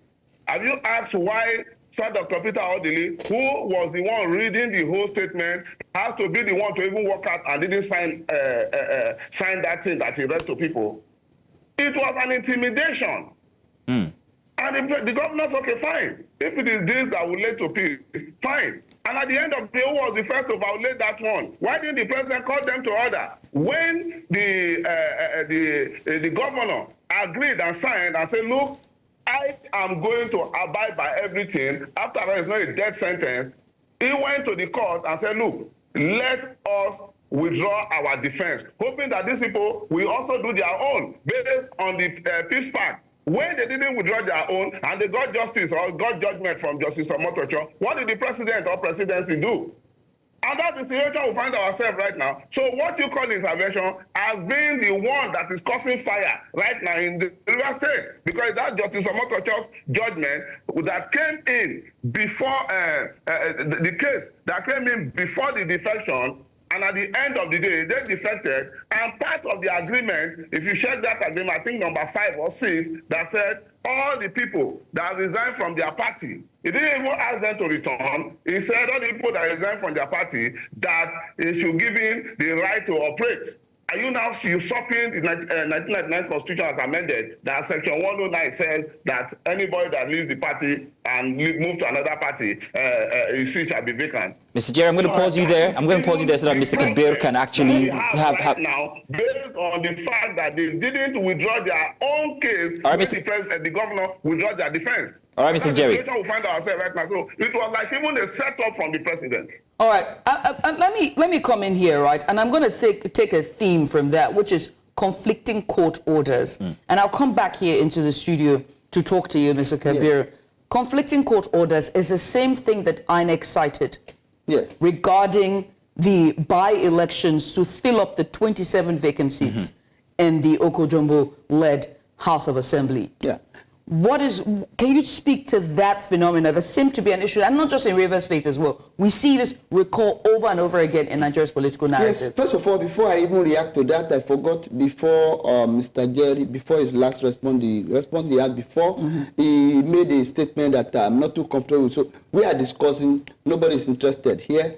I said all their destiny fell on deaf ear. That's referring to the judge. It's not too good when we are talking about judgments of court. We have no such right to do that. However, the judge, like he said, since there is a similar case, do you understand, pending at the Supreme Court, you know, judicial circumspect will have come in and to say, okay, I've heard you, judgment is reserved. On pending the, you understand, pending the outcome of the Supreme Court decision, which is on a similar subject matter, that will not, nobody will die. You understand? That would have been fantastic from the judge, and people will have commended the judge. You understand? That is one part. And on the issue of defection or no defection, before I come to your question, you know, I have always been, you know, when we talk about this kind of thing, let us say hard fact and law. Yes, it is in evidence. Oh, it is a father. Oh, they came to the floor of the house and said they are defecting. Section 109 says if you defect, you shall, you know, have your seat forfeited. There is a clause that is said where there is division in the party, like in those, not a presumed division anyway, like one we have in those days where we have new PDP and old PDP. That was a clear division. Anybody can decamp at that time. You understand? Now, but decamping, it's a hard fact. Under Section 77 or so, I think of the evidence of the Electoral Act, it said the registered member of all political parties shall be submitted to INEC and shall reside with INEC. Are you there? Now, if you want to decamp, you go to your unit, your level, your ward. You decamp from your ward, and your name shall be registered as a member of that political party. If I want to join a party now, I cannot go to Abuja and join. I will join from a ward in Lagos State or in Ogun State where I belong. From there, the name will go. If you check the list of members of PDP today, you will find the names of those guys there. If you check the register of APC today, you will find the names of those people there. And I challenge anybody who has a contrary view. What can show that I am an alumni for APU Zaria? What can make me to be is to tender my certificate or list of graduates for my year. You understand? Where it is not there, I cannot be. If I go to Oshodi and say, oh, I'm a graduate of UNILAG, does that make me a graduate of UNILAG? This is logical. They are in the floor of the house, yes. It's just political shenanigans and nothing more. Do you understand? So this is the thing. But again, about the conflicting court order, it's a bad phenomenon. It is very, very bad. In fact, it's a threat to democracy. I think our judges should be more circumspect. I think earlier on, I think they summoned them to Abuja, but we will not hear anything again. Some judges ought to be dismissed, some ought to be sacked. Is this not indicting the judiciary and officer? It is, without any doubt. Yeah, because I feel like they also are part of the root cause of this issue and a contributing factor to how this has exploded to this point. And judiciary, if we apportion 10 blames to judiciary, we should apportion 90 to lawyers. Stop. I like what you just said, and I want to add one more factor to it, to this. And Mr. Jerry, if you're still there, where is the responsibility of INEC in this conflagration that we're seeing in Rivers State? Your opinion, please. Yes, INEC, I think they've not even done their own part. At the beginning of this whole matter, the former House Speaker, Edison Eye, wrote to INEC and said, look, people sit as they declared vacant based on this, that. And INEC replied and said they are watching the situation. Just a few days ago, INEC said conflicting court orders have been the bane of their own problem. Now, just last week, Martin Samekule and his group withdrew one of the cases that they filed against INEC not to conduct election to fill their vacant seats. Now, what will INEC do? That has created an opportunity for INEC to act and make sure that the 27 seats that have been declared vacant are filled immediately. Not just 27, somebody resigned, another person, the Kana constituency, one guy died. So you have like 27 plus 2, that's like 29 seats that they need to conduct election now that the barricade now that the court order barring them from filling those seats has been struck out from the court. So what else are they waiting for? Or maybe they have a God somewhere that they liberate to every morning that the God has not told them what to do. That is where the problem lies. So they too are part of the problem. Like our people will always say, if you blame the rat for eating the fish, you should also blame the fish for its aroma. A very interesting turnout of phrases. Mr. Jerry, I have to say this, right? And hopefully you can help us respond to this claims. There have been claims and criticism that there has been executive overreach by the governor, Siminalayi Fubara, in the federal house, in the State House of Assembly, that has been executive overreach, and he's over there overseeing the House and is very instrumental to the structure of the House. How would you respond to these claims? That executive overreach to the other people or to the Oko-Jumbo-led assembly? That's to the Oko-Jumbo, or rather the entire structure of it. It is because of his executive overreach, hence why we now see an Oko-Jumbo-led executive. No. You see, the governor is somebody that respects the law, is a well-brought-up breed, and will not do anything contrary. Now, the belief in the streets, the belief in everywhere in Rivers State right now, if you send your correspondent to the street of Rivers State, they will tell you they don't know the Martins Amewule-led assembly. They don't. I'm not talking because I'm a government appointee, and I'm telling you the real truth right now that they don't know. Because what these guys are doing is like self-serving. Now they come up with law, you want to extend local government tenure, you want to do this, you want to do that. There is nothing for the Rivers people in whatever law they are making. You want to make law to extend traditional rulers, this, just to protect everybody around them except the Rivers people. So if the Constitution, even though that case is still in court, have said, if you do this, you lose this. And the people that they are supposed to be protecting with their law are also saying, this is what you have done, because it's like a slap to everybody, intelligence in Rivers State here, that in the glare light, you move. And your guest in the studio also said something, that look, you have to register from your ward. As at the time, the senators in 2014, when they read their letter in the Senate by David Mark, as at the time they moved from where their party used to sit to the opposition party's position, have they gone to their ward to do the registration? And at the end of the day, David Mark was also, because there were like 16 people that applied or wrote a letter that they want to move. But he read the letter of only 11, knowing too well that if these people, if you read the letter of the other 4 or 5, they will not become majority, and by so doing, his own seat may be endangered. So he refused to read those letters. So have they gone to their ward as at that time that David Mark, the Senate President, number 3 man, now recognize them as opposition party members? Thank you, Mr. Jerry. Mr. Kabir. Yeah. As we begin to start to round up, and I'm going to let you respond because I know you have an art for going back and pulling, but I wanted to also add to that, what remedies, whether electoral, legislative, or from federal government, could be applied in the Rivers State conflicts that could ease everything out? Well, lasting solution. Before any solution can come at all, the court judgment at the Supreme Court must come.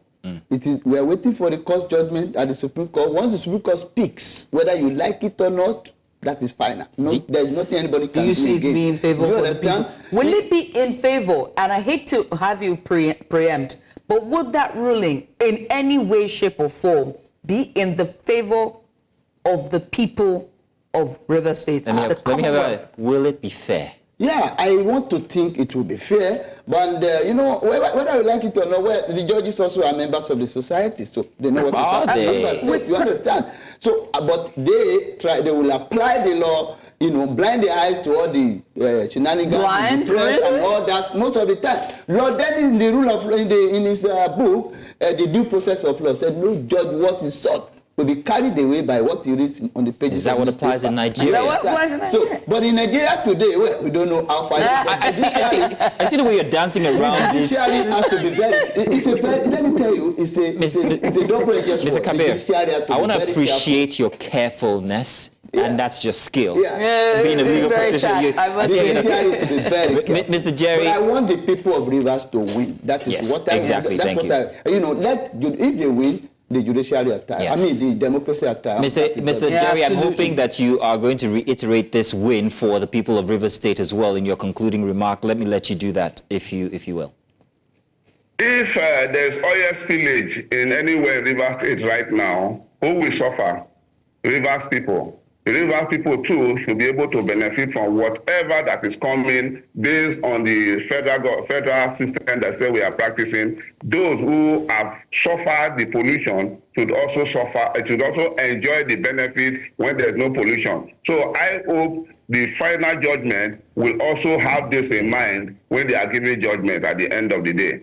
But I must also say, in the case of the quorum your guests talk about, according to the former Chief Judge of Rivers State, Chief Judge or Attorney General of Rivers State, Emmanuel Aguma, he said, because he was quoting this in the 2016, before the rerun, there were only 9 members remaining in the House, and that 9 out of 32, according to you, does not form a quorum. But there were the 9 who cleared the former Chief Judge of Rivers State, Justice Lamikara, and were in defense. The Attorney General said that since they are the only people known by law, because other people sit at the council and they need to go for a rerun, that they are the recognized house. And the quorum of that 9 out of the 32 should be 3. And if only 3 seats, the law goes.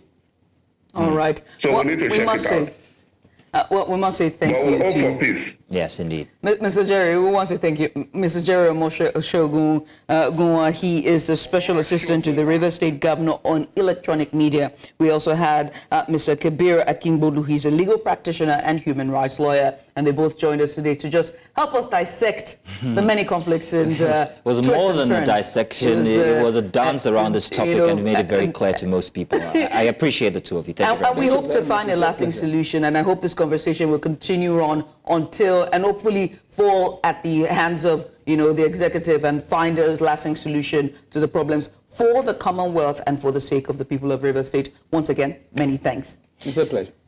And now let's pass the ball, using that intentionally, to Favor, who's in the studio here to give us some sports. Thank you very much, Mazino. Of course, it's time to give you the update in the world of sport. We start from handball, where the match between Nigeria and Zambia, which was supposed to be played on Saturday at the International Handball Federation World Handball Trophy Africa Men Continental Phase in Addis Ababa, Ethiopia, has been shifted to Sunday, which is today. Now, the national under-18 men's handball team, led by coach Emeka Namani, was to leave for Addis Ababa on Friday via the Muritala Mohammed International Airport, Lagos, but couldn't do so due to scheduling reasons and had to leave the country on Saturday morning. They will now play against Zambia at 1 p.m. Nigerian time at Ethiopia Sports Center in Addis Ababa before facing host Ethiopia on Monday at the same venue. All right, difficult times for the Nigerian side, having arrived very late, and of course we'll be playing today and Monday. Away from there, we'll go straight to the world of football. Nigeria Premier Football League side Lobby Stars have appointed Finnish coach Mika Lundstrom as the new head coach. The Makodi-based club previously brought on former Nigerian international Daniel Amokachi as technical advisor following the departure of Eugene Agbabe. Now, Lundstrom is set to take charge of the team's affairs. Lundstrom's immediate task will be to improve Lobby Stars' standing as they currently sit 17th on the NPFL table with just 2 wins, 3 losses and 4 draws from 9 matches.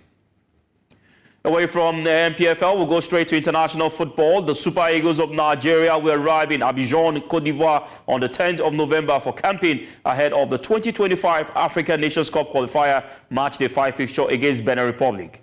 Now, Benin Republic adopted home, Abidjan will be the battleground when the West African brothers go toe-to-toe in the battle for the qualification for the 2025 African Cup of Nations. Now, the Super Eagles will take on Benin at their adopted home ground at the Felix Ofre-Boigny Stadium on November 14th before they welcome Rwanda 4 days later in Uyo to round up their qualifying campaign. Nigeria are top of Group D with 10 points from 4 games and need at least a draw to qualify for the 2025 AFCON, while Benin Republic are second on 6 points with same number of matches. Away from football, we go straight to the world of tennis and let you know that Aryna Sabalenka continued her dominance over Zheng Quen with victory in the first match of the season-ending WTA finals. Now, new world number 1 Sabalenka beat Chinese 7th seed 6-3, 6-4 in Riyadh, Saudi Arabia. Sabalenka has won all 5 of her meetings with Zheng, including 4 this year, leading Chinese fans to nickname the Belarusian the mountain that Zheng is here to overcome. Sabalenka beat Zheng in the Australian Open final in January and won a 3rd Grand Slam singles title at the US Open in September and is the heavy favorite for the title, having replaced Iga Swiatek at the top of the world rankings in October. All right, congratulations to Sabalenka. It still continues the WTA finals, the season ending of the world of tennis, and we hope to see more and more from the top stars in the world of tennis. And now to the world of Formula One. Qualifying at the Sao Paulo Grand Prix has been postponed until today as a result of heavy rain. Now, qualifying, of course, has been scheduled for 7:30 local time, and the race moved forward by an hour and a half to 12:30 local time because of the forecast of more wet weather on Sunday. The qualifying session has been due to start on Saturday, but a decision was made after a series of delays that the track was too wet and conditions were not going to improve. A joint statement from the governing body and the FIA, Formula One, said the decision was taken not to proceed with qualifying due to poor visibility, standing water on the track, and fading light. All right, things are meant to happen, of course, in the world of sport, and such like this, a force majeure has ensured that the games or the track would, of course, go straight to Sunday. We hope to see what happens, of course, later today. And that wraps it up on Sports Update on Breakfast Extra. Favor Itwa will go over to Mazino standing by. Thank you very much, Favor. Very good to always have you here. Give us a bit of sports, even for a Sunday. We really appreciate it.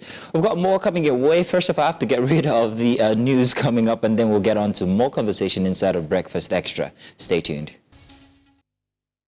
Welcome. It's Breakfast Headlines inside of Breakfast Extra on News Central. My name is Mazino Appeal, and let's start by telling you that Nigerian-born British politician Kemi Badenoch has emerged leader of the Conservative Party in the United Kingdom, succeeding Rishi Sunak as leader of the opposition, the first person of African heritage to lead the party.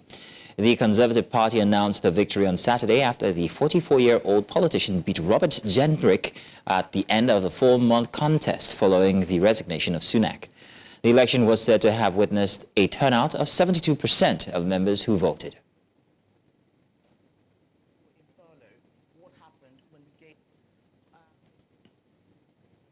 Ms. Badenoch was born on January 2nd, 1980 in Wimbledon, London, but spent her childhood in Lagos, Nigeria and in the United States and returned to the UK at the age of 16.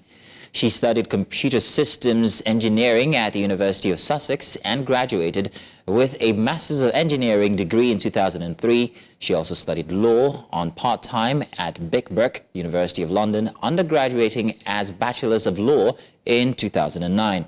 Her career began as a software engineer at Logical, later CGI Group, from 2003 to 2006, and worked as an associate director at Quartz for 2006, or rather from 2006 to 2013, and as a digital director for The Spectator from 2015 to 2016.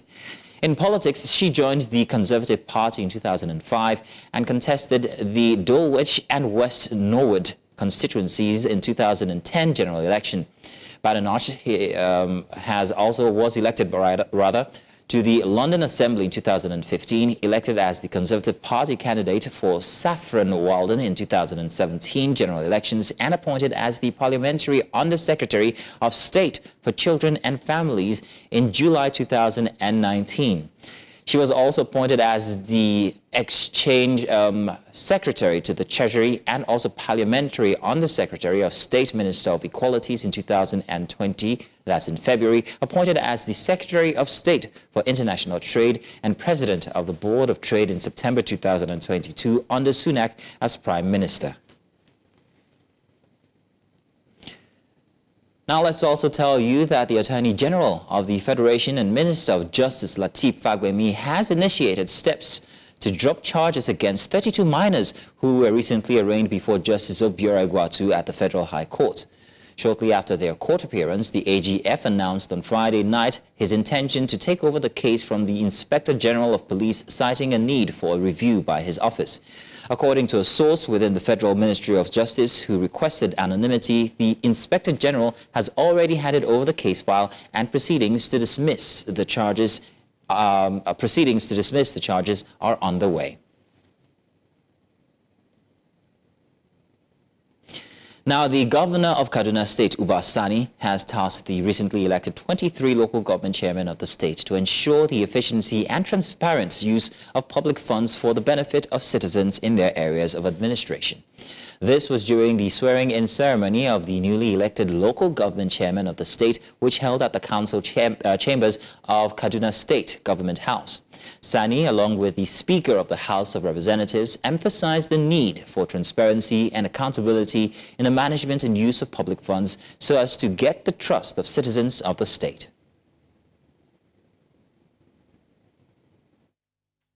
Ensure that the dividends of democracy are equitably distributed without prejudice to political affiliation, gender, religious belief, or ethnic background.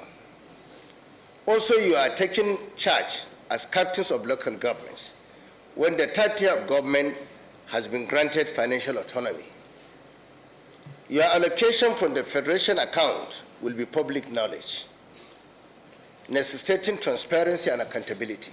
The government will be putting eyes to ensure that every resource given to the local government is judiciously used. Chad's government has firmly rejected reports that its army struck civilians in an anti-jihadist operation which local sources told newsmen had killed scores of fishermen in neighboring Nigeria. In response to a Boko Haram attack on a Chadian military base that killed at least 40 last week, Chad's army launched an airstrike pummeling Tilma Island in the Kakawa district of the Nigerian side of Lake Chad. Now, according to eyewitnesses and anti-jihadist militia, the airstrike killed fishermen who were caring for their catch, and allegations that Chad actually denies. And that's all we have for you inside of the headlines this morning. Do stay tuned. There's plenty of conversation coming away inside of Breakfast Extra. Welcome back, and this time it's Focus Africa inside of Breakfast Extra. Welcome to Focus Africa, where we bring you the most significant stories shaping the continent, not just Nigeria. Today we turn our focus to Ghana, a country often praised as a beacon of political stability in West Africa. Just months ahead of the December 7 elections, Ghana's Supreme Court has stepped in to reverse a decision by the parliamentary speaker to declare 4 seats vacant, effectively shutting down parliament. This move, seen by many as politically charged, has highlighted growing tensions between President Nana Akufo-Addo's new patriotic party, that's the NPP, and the opposition National Democratic Congress, which recently gained a slim majority after several defections. And also, we're going to sort of unpack the implications of this Supreme Court ruling, as well as talk about the upcoming elections and youth participating in the upcoming elections and what it could mean for Ghana's political landscape. We're joined by our guest today, Professor G. Eche Sikanku, University of Media, Arts and Communication, UNIMEC, political, and he's also a political communication analyst, and he joins us live on the program. Thank you so much for joining us, Professor. We appreciate you for doing this with us this morning.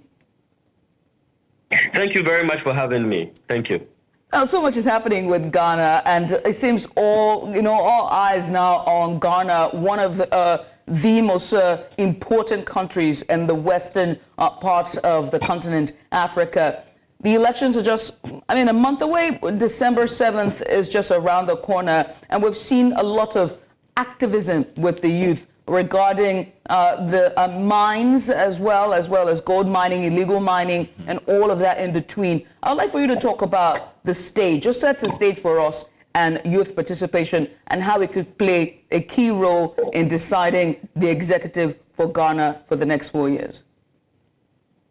All right, thank you very much. Yes, it is a very significant election coming up. But of course, with every election, we've seen a growth in the democratic landscape in the country.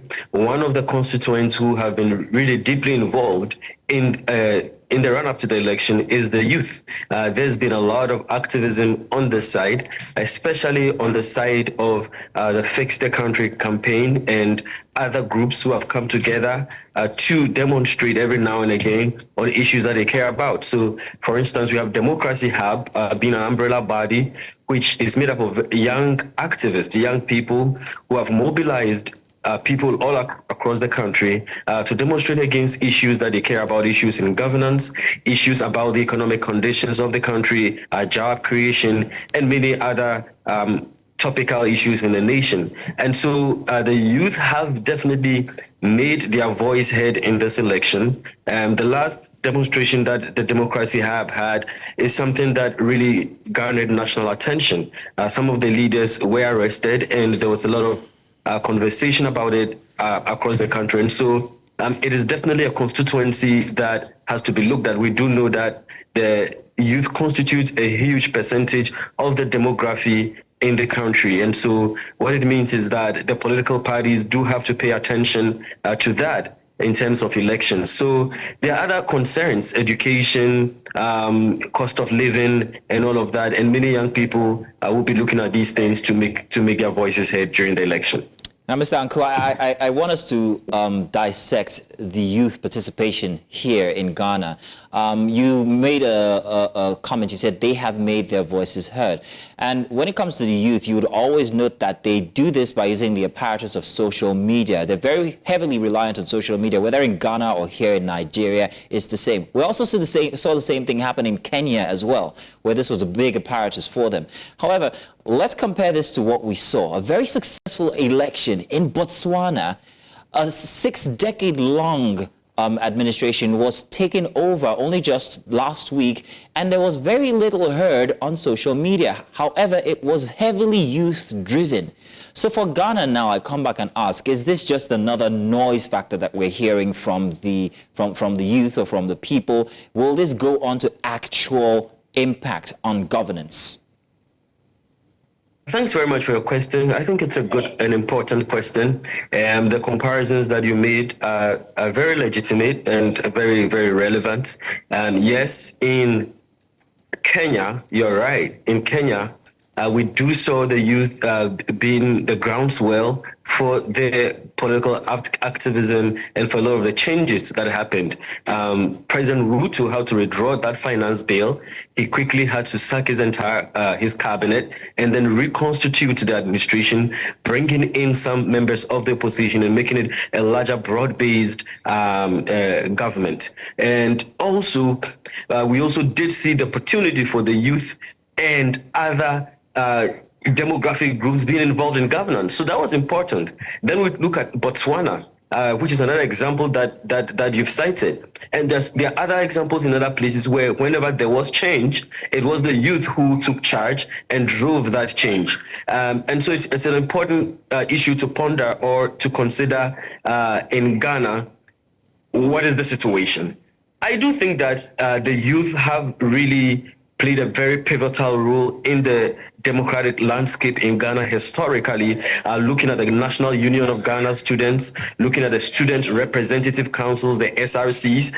These are the bodies which have led the charge, which have led national demonstrations when it came to elections or when it came to even various governance issues. And so it has forced the government to respond. As I said, the youth population in Ghana constitutes over 40% of the national population. And so it is a constituency that cannot be ignored. Under the current democratic dispensation, or as far as the run-up to this elections are concerned, we've seen the youth really participate and make their voices heard, not just on social media, but practically. One of the major things that we've seen as far as Ghana is concerned is the upsurge of digital social activism. The youth have employed the power of the power of technology, Twitter and social media, to make sure that they make their voices heard. And most of the things that they've talked about have trended on Twitter, on X, have trended on Facebook, and they've used WhatsApp very effectively to mobilize themselves. So much so that the government had to withdraw certain things. For instance, we had the drop that chamber when Parliament wanted to build a new chamber. It was the activism of the youth. In fact, some marched to the premises of Parliament and made their voices heard, and government had to drop it. And so I don't think that it's cosmetic. I think the government has paid attention. In fact, about 3 or 4 demonstrations over the past couple of years have really revolved around what the youth has done. And so I do think the government has felt the pinch. I think that they do recognize that this is an important constituency that they have to pay attention to. Right. But the question is, how does that translate into the elections? I think the political parties are still centered around ethnic, political, ideological cleavages. And so that may not be the only determining factor for the election. There are other things that really dilute the decisions that the youth make in terms of where to vote or where to go to. Uncle, I mean, I'm really glad we're having this conversation in terms of social media and the vital roles it plays in youth participation. Now, I'm also going to cite examples like Mazino has done, right? In the case of Kenya and Botswana, what we saw, and also I would also put Senegal into this as well, because Senegal also saw a sweep of youth activism and participation in the election, wanting to see an active change and persons who represent their interests, right? But what we also saw was a party or a power or an executive that listened to the people and decided to act for the people. Will that happen in Ghana? Let's start there. Do you see the people in power, the executive, listen to the people? Do you see the electorate listen to the youth and act for what they want? I do think, I mean, those are very, very good examples. I do think that the government has been responsive in this country. There have been times when, like I said, there are certain policies or certain programs that were pulled back or that they reneged on as a result of the groundswell or the massive public attention that these policies had courted, and the fact that many people were talking about these on social media. I do think that the government has felt it, that they have responded to it, and there are times that the government has had to make statements, issue statements, and make public declarations as far as some of these issues are concerned. We've had the president respond to the demonstrations. We've had the vice president also talk about the youth. Actually, as we speak, the vice president is billed to meet with the youth of this country today, Sunday, this afternoon. He's meeting a cross-section of young people in the country, and I'm sure that a lot of the issues that we are talking about would come front and center in this campaign. But I do have to say that a lot of credit has to go to the social activists, the youth social activists, who have made sure that the youth have not been at the backbench as far as this election is concerned. I will say, and I covered actually what some of these demonstrations. I reported on them, and I've written about the power of the digital tools to be able to hold government accountable and make governments responsive in a democracy. And we've seen this happen in Ghana. So I do think that the government has not turned a blind eye to these demonstrators or to the issues. As to whether they are satisfied with how the government has responded to it, I guess we would know during the election, or that is still out in the jury for us to decide. But in terms of participation and in terms of responsiveness, I do think that the wheels of democracy are very much in motion. Wheels of democracy very much in motion, very, very clearly put there. And in fact, Ghana has always stood as a beacon of democracy when it comes to Africa, the continent of Africa. Now, that in itself is a frame that everybody has in their minds. Regarding the stepping in of the judiciary to actually reverse the decision of the parliament, however, doesn't that tarnish that image of Ghana as a beacon of democracy and stability? Well, I don't think it does. I actually think it does the opposite. I think that it rather enhances and further establishes the nation as a democracy of institutions. And this is what I mean. So there was a parliamentary standoff. The Speaker of Parliament declared certain seats vacant because these members were going to stand again for elections, but this time on a ticket of a different party from what they were currently holding. And so he declared them vacant because of certain provisions. Well, they were not happy with it. And so, because that would have made the opposition party the majority, and obviously they weren't going to go for that. So they went to the Supreme Court, and the Supreme Court gave his declaration, but the Speaker of Parliament was not happy about it, and he countersued, went to the Supreme Court. And it was proceedings were telecast live on television for everybody to see. It was a national broadcast. It was nothing hidden behind cameras for journalists to go and report and for people to hear. He said, she said, nope. This was nationally broadcast. And their verdict was given with reasons.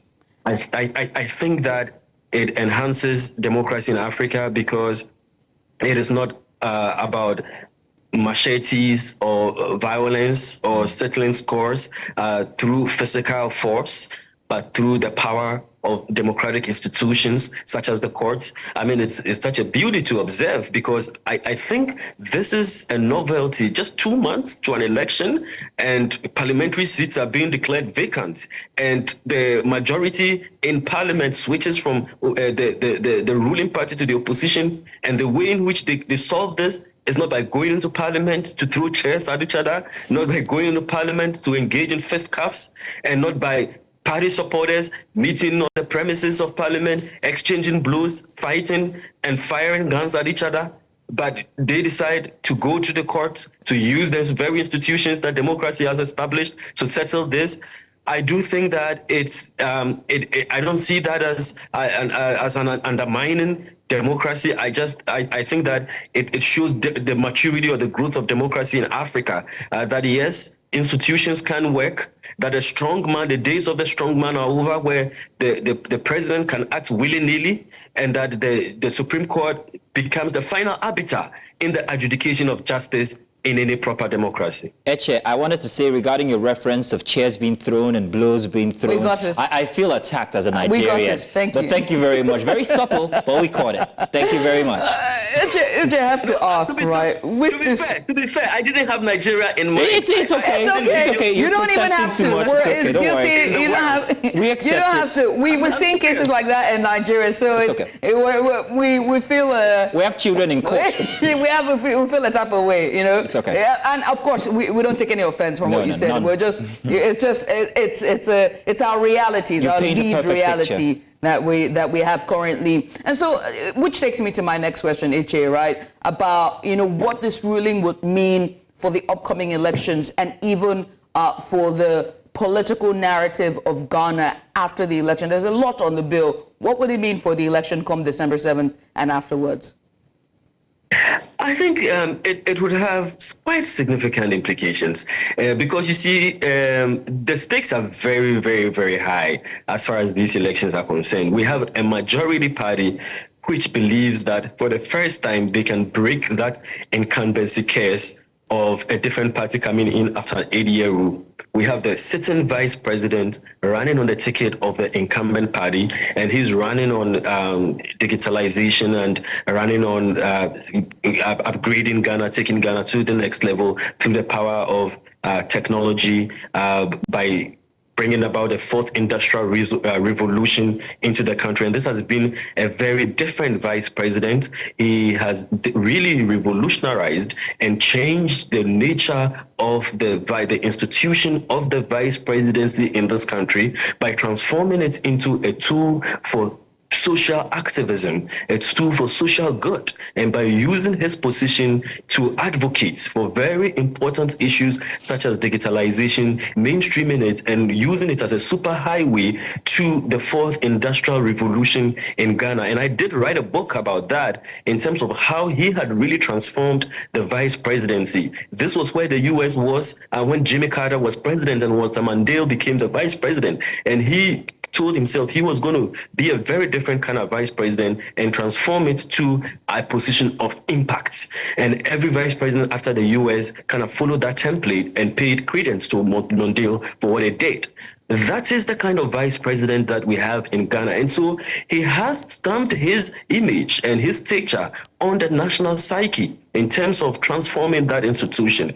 So there is real palpable optimism on the side of the incumbent party that for the first time the 8-year jinx is going to be broken, and that he would hopefully continue in the next 4 years. And then we have an opposition party which had a one term in the person of President John Mahama, and he went off and he's coming again to see if he can have another term. This has also never happened. A president having one term, losing it, another party coming, and then this one-term president running again to make sure that he really comes to finish off what he had started. And so John Mahama has his political legacy at stake. He wants to make sure that he comes back to finish off and to establish his own political legacy in the country. This is an election he does not want to lose. So the stakes are very, very, very significant in these elections. And the parliamentary issue, what happens is that they want to use it as a show of force, that who has the momentum, and that is why there's that struggle going on. We're pressed for time. I'm pretty much out of time, but humor me for a second. I'm sorry, but I have to ask about, the Ghana's economy. We understand that it's recovering from a severe financial crisis currently at the moment, and that's one of the huge issues on the bill for this elections. And I have to ask, which of the candidates have a stronger policy to address the economic issues in Ghana? Very quickly, because we're pressed for time, please. Well, I mean, I don't know if you really want me to go ahead with this, but we have two candidates. One of them is an economist, that's the incumbent vice president, and we do have the candidate of the opposition party who has said that he is coming to reset the country. So these are two candidates with very, very different visions for the country. I would say that yes, the economy has had some challenges, but like you rightly said, it is finding its footing back on the pedestal. And so the question is, will the people of Ghana trust that this recovery should continue in the hands of the incumbent party, or they truly do want a reset? And I guess we don't have to hold our breath. In a couple of days or in a couple of weeks, not too long, we will definitely find out. I will find out indeed. Thank you very much for adding one more person to the list of fantastic guests we've had on today's show. Thank you. Thank you indeed. Yeah, thank you. It was really interesting and awesome talking to both of you. Thank you. I enjoyed it. Likewise, ourselves. CK, I'll take that again. Iche Sikanku is a political communication analyst and also an academician, and he joined us today to just give us a bit of impact, conversation, insight on Ghana's elections, as well as youth participation heading to the elections, the Ghana general elections come December 7th, I beg your pardon. We're going to take a short break. When we come back on the other side, we take a look at the cabinet reshuffle. The Senate has screened and confirmed 7 ministerial nominees. The question is, how was the process? After the break, stay with us. It's now time for your serving of Extra Special on Breakfast Extra. And today we're delving into the recent sweeping changes in President Bola Tinubu's cabinet. Now, the Senate has confirmed all 7 of the president's new ministerial nominees following an intense screening session in the Red Chamber. Now, this shakeup has seen not only new appointments, but also major reassignments within the cabinet, signaling a new direction in key ministries such as Humanitarian Affairs, Labor and Employment, as well as Education. In the last week alone, we've seen the president make bold move, sacking 5 ministers, appointing 7 new ones, and reassigning 10 others to new roles. Some of these changes are intended to refocus key ministries and ensure that priority areas such as poverty reduction, industry, and regional development receive the attention they need to address Nigeria's pressing challenges. Before I continue, I'd like to call out our producers for actually using that visual of Bianca, the beautiful Bianca Ojukwu, first off, because this was actually something that came up during the nominations. We're going to talk about that still. In any case, to help us unpack these developments, we're joined by our very own in the house, Abdul. This is Ahmed. We call him Uber Geek. Yeah, there actually. We go. I also call him Alhaji Tanko Aya. Because he's our head of digital research here at a news center, and he joins us today to have this very interesting conversation. You're welcome. Good to have you, Abdul Latif. It's a pleasure. Now, Uber Geek. Let's break it down now. I had hinted that I was going to ask this first question very strategically. Now, seeing our president and the moves that have been made, the sacks that have happened since so far, and noting his very strategic nature when it comes to governance or leadership, from him being a governor here in Lagos State to eventually being the president of Nigeria, do you see any trends that are to his advantage in these nominations that have been put forward, and the sackings especially? So for me, what I was more interested in is to see how the newly appointed ministers are going to shape, Nigeria going forward. Nigerians have complained a lot about the governance, the cost of living, lifestyle, and all of that. So that when you look at the appointments, the first thing I would want to know, for example, is those who have been replaced, what was their performances like? I think if you look at most of the ministers, under the Tinubu administration, they've been largely underwhelming, So if you have that, the next question is, those that were sacked, for example, what was the issue for which they were sacked? Were those issues resolved before they were replaced? Because it's like saying, there's a problem in this ministry. I've taken out the head, but has the problem been resolved? Was the problem that those ministries had before, was it associated with just one person or a system? So you are supposed to fix the system. You are supposed to tell us, we have identified the problem, we have solved it. Who knows what has happened to Betta Edu? I mean, yes, she was being indicted, but what happened? So if you're replacing such a person, for example, we need to know, have you fixed the problem? Right. If this problem happens again, are we going to just push it, sweep it under the carpet or just push the can down? And use a Band-Aid over it. So Nigerians need to have that sense of, understanding and belief and security that, yes, people have been appointed not just for political ends or for the next elections, but because they need to work for the people. So do you see this as an effective change, an effective recourse? It's a timely change, but it may not be as effective as Nigerians expect. Noted. Speaking of effective, let's talk about the confirmation of the nominees and the screening. The Senate conducted what is purported to be a rigorous screening session. How would you, assess the screening process for these new ministers compared to those in past administration? Did it demonstrate a more thorough vetting approach, or was it just, I'm going to leave that part to not be said? I didn't see anything, thorough. I just saw it as the usual sequence. It said it was rigorous. Who said? I mean, in my own assessment, I didn't see anything rigorous about it. There was nothing sterling. It was almost a given that all the ministers were going to pass. So I'm assuming also that the president had met with the ministers or key members of the political party to say, you know what, these are the people we are interested in and all that. So that what we have, before Nigerians is just performance. So let's go through the process and then let's have them. So it wasn't rigorous, but it was entertaining, because we did see a reference to the restriction of the use of the word beautiful Bianca. Yeah, so that's entertaining indeed it was. So that is something Nigerians like. They like to be entertained. Right. So in entertaining Nigerians, sometimes they leave the substance. Right. The real issues are left, and then you have, people talking about watered down. So in your view, it was a formality, so to speak? Yeah, merely a formality. Yeah. One of the notable changes, like you said, was the replacement of Betta Edu in the Ministry of Humanitarian Affairs and Poverty Reduction, and now she's now been replaced.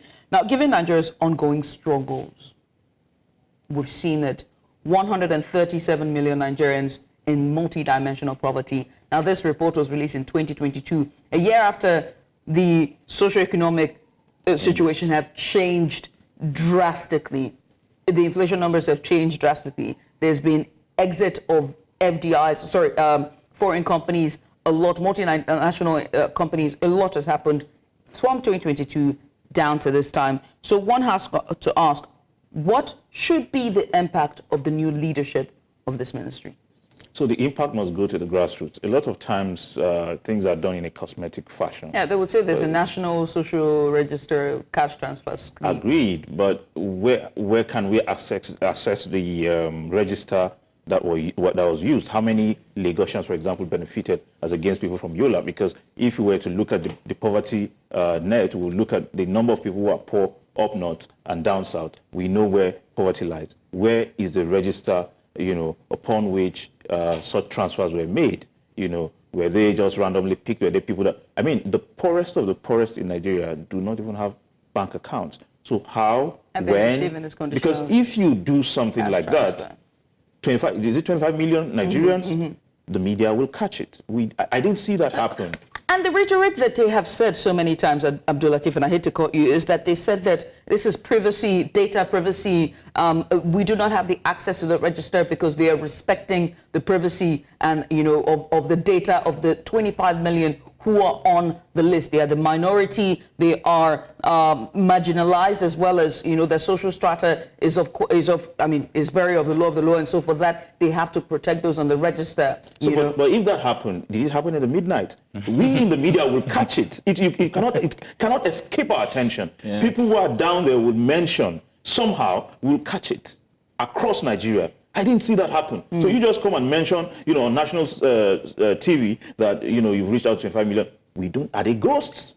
We need to know them. We need to hear from them. They will tell us in any way that this happened. Even if not, every one of them, but somehow we'll get to know that stuff like this happened. Abdul Latif, during the IMF annual meetings, I remember when they were asking questions about some of the strategies that the government has used to sort of improve or is trying to restructure the economy back. They talked about the social programs. And I think the president for the branch for Nigeria or West Africa praised that initiative. So it makes you wonder how they're able to sell this thing to even a international platform to say, so much so that they're showing it to say that it's working. My question now is, should international communities and NGOs and even non-governmental organizations or international organizations like this probe more into this social program that they fund, by the way, for more transparency for the sake of the media and the people of Nigeria? There should be metrics for them, relied upon to reach the conclusion that such initiatives are working. I don't know what metrics they relied on, but we are not seeing those initiatives working. Because we are having worse indices of development, worse poverty indices, worsening living conditions. So on what basis are they reaching those conclusions to say that, these national schemes are working? Most painfully also is that at the state level, we have governors who are actively driving poverty in Nigeria because they do not allow funds meant for development and growth to get to the grassroots. Very interesting. I'm going to marry everything that we started out talking about from the beginning, the sack of the ministers to the new ministers, the nomination list and performance. You talked about metrics, you talked about data. Well, how much data was put in place or was utilized in the formation and of new ministries? Now, there's a new ministry. This is the Ministry of Livestock, which is going to be headed by Idi Maiha, appointed as the first minister. The question is, like I said, what gives to the formation of this? Livestock, that's very important to Nigeria. However, noting that ministries have been apparatus that have been used for corruption in the past, how are we going to be guided in this formation of new ministries and the people that run them? So it's up to Nigerians. When you have any ministry, regardless, you should be able to ask, to know what is happening. This Ministry of Livestock that is being headed by Idi Maiha, I think is a fantastic one. Because Nigeria has neglected that sector for a very long time. It is costing us a lot of forex. Every year we import between $1.5 million worth of livestock and $2 million worth of livestock. So we do not need to do that. For every seven out of 10 cows that we consume in Nigeria come from outside Nigeria. Why? Because we do not have an approach, a system to ensure that we have sustainable, supply of livestock. Because we do not manage our affairs well, we are always getting into problem with herders, and farmers and all that. And Nigeria is not even among the top 10, largest producers of livestock. Others who produce more livestock than we do not have these problems. So why are we not learning from the best? The interesting thing about livestock is that it is at the middle of other things, especially security. Absolutely. Terrorism as well. So one would have expected that perhaps maybe under some sort of measures or things, that there would be a marriage of the security forces or agencies or a ministry somehow marrying the two to oversee these the dynamics of livestock in Nigeria. So what I think will happen is just a collaboration between the Ministry of Livestock and security agencies, because again, for us to have food security, we must ensure that there is a holistic approach, between food security and other forms of security in the country. Do you think that would be a very heavy factor in the ministry, security? It will. It will, because you're talking about herders from other parts of Africa, Africa coming into the country. You have to vet them. You have to be sure who is coming in. Are they coming in with arms, or are they just coming in with the livestock? And those who are coming with the livestock, are they constituting problems to Nigerians, or are they merely coming to, feed the relationship between livestock and farmers? And all of that. So there's been a lull for sometimes, because even the herders themselves are targets of bandits and, and terrorists. So I mean, we have to do whatever it takes for us to have, because if they don't move in the cows, we will pay more in Lagos for meat. Right. We need those cows, but it is not sustainable to have transhuman, system.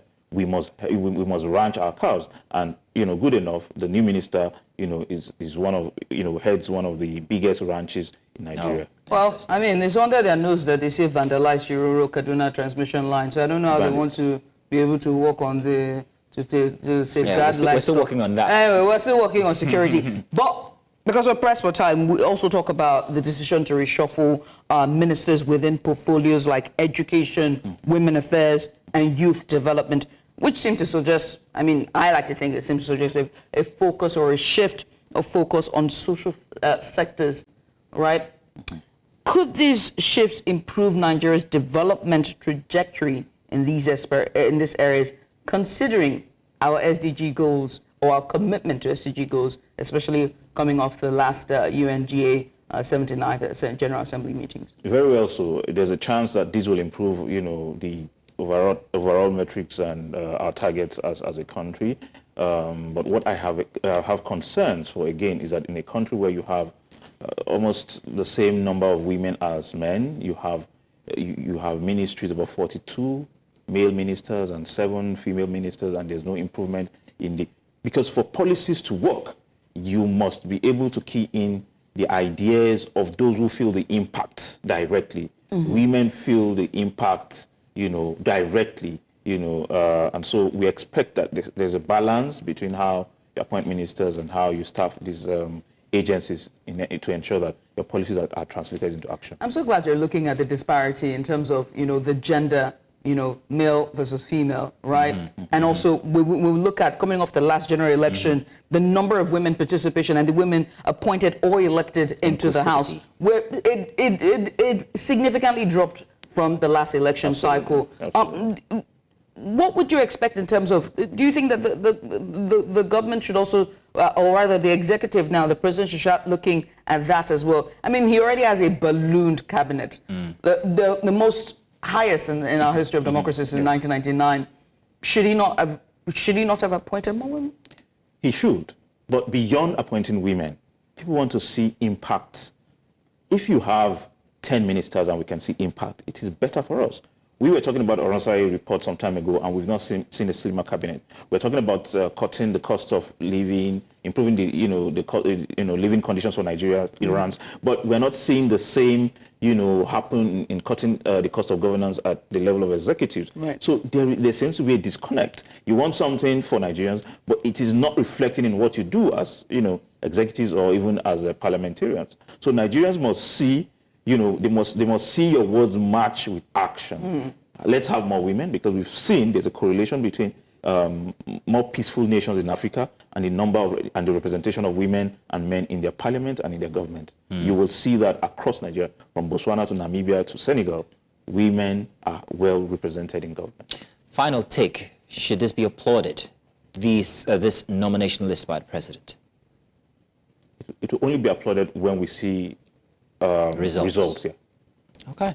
How long will it take for this result? Because 1 year in, you're already firing and hiring. Give them 6 months to 8 months. Anybody who is going to fail, you will see the signs within 6 months.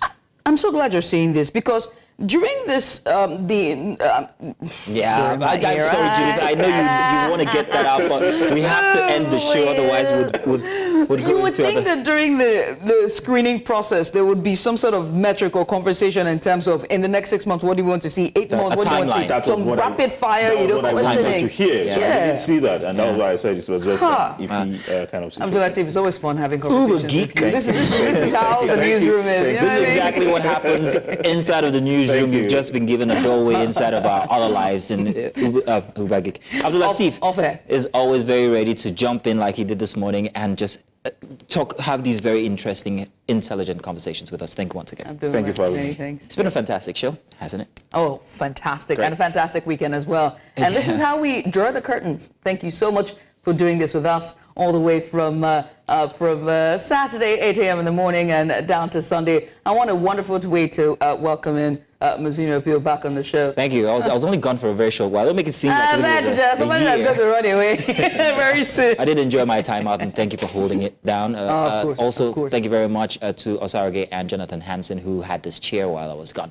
Now, I'm hoping that we can give our takeout for today in a display of a very interesting misuse of power of servitude. I'm hoping that we can show that display by our FCT minister. I will just talk about it, Abdul Latif, since you're here. A very nonchalant approach to serving a people, which I thought was appalling to see. I think that that's also been the theme since Saturday, isn't it?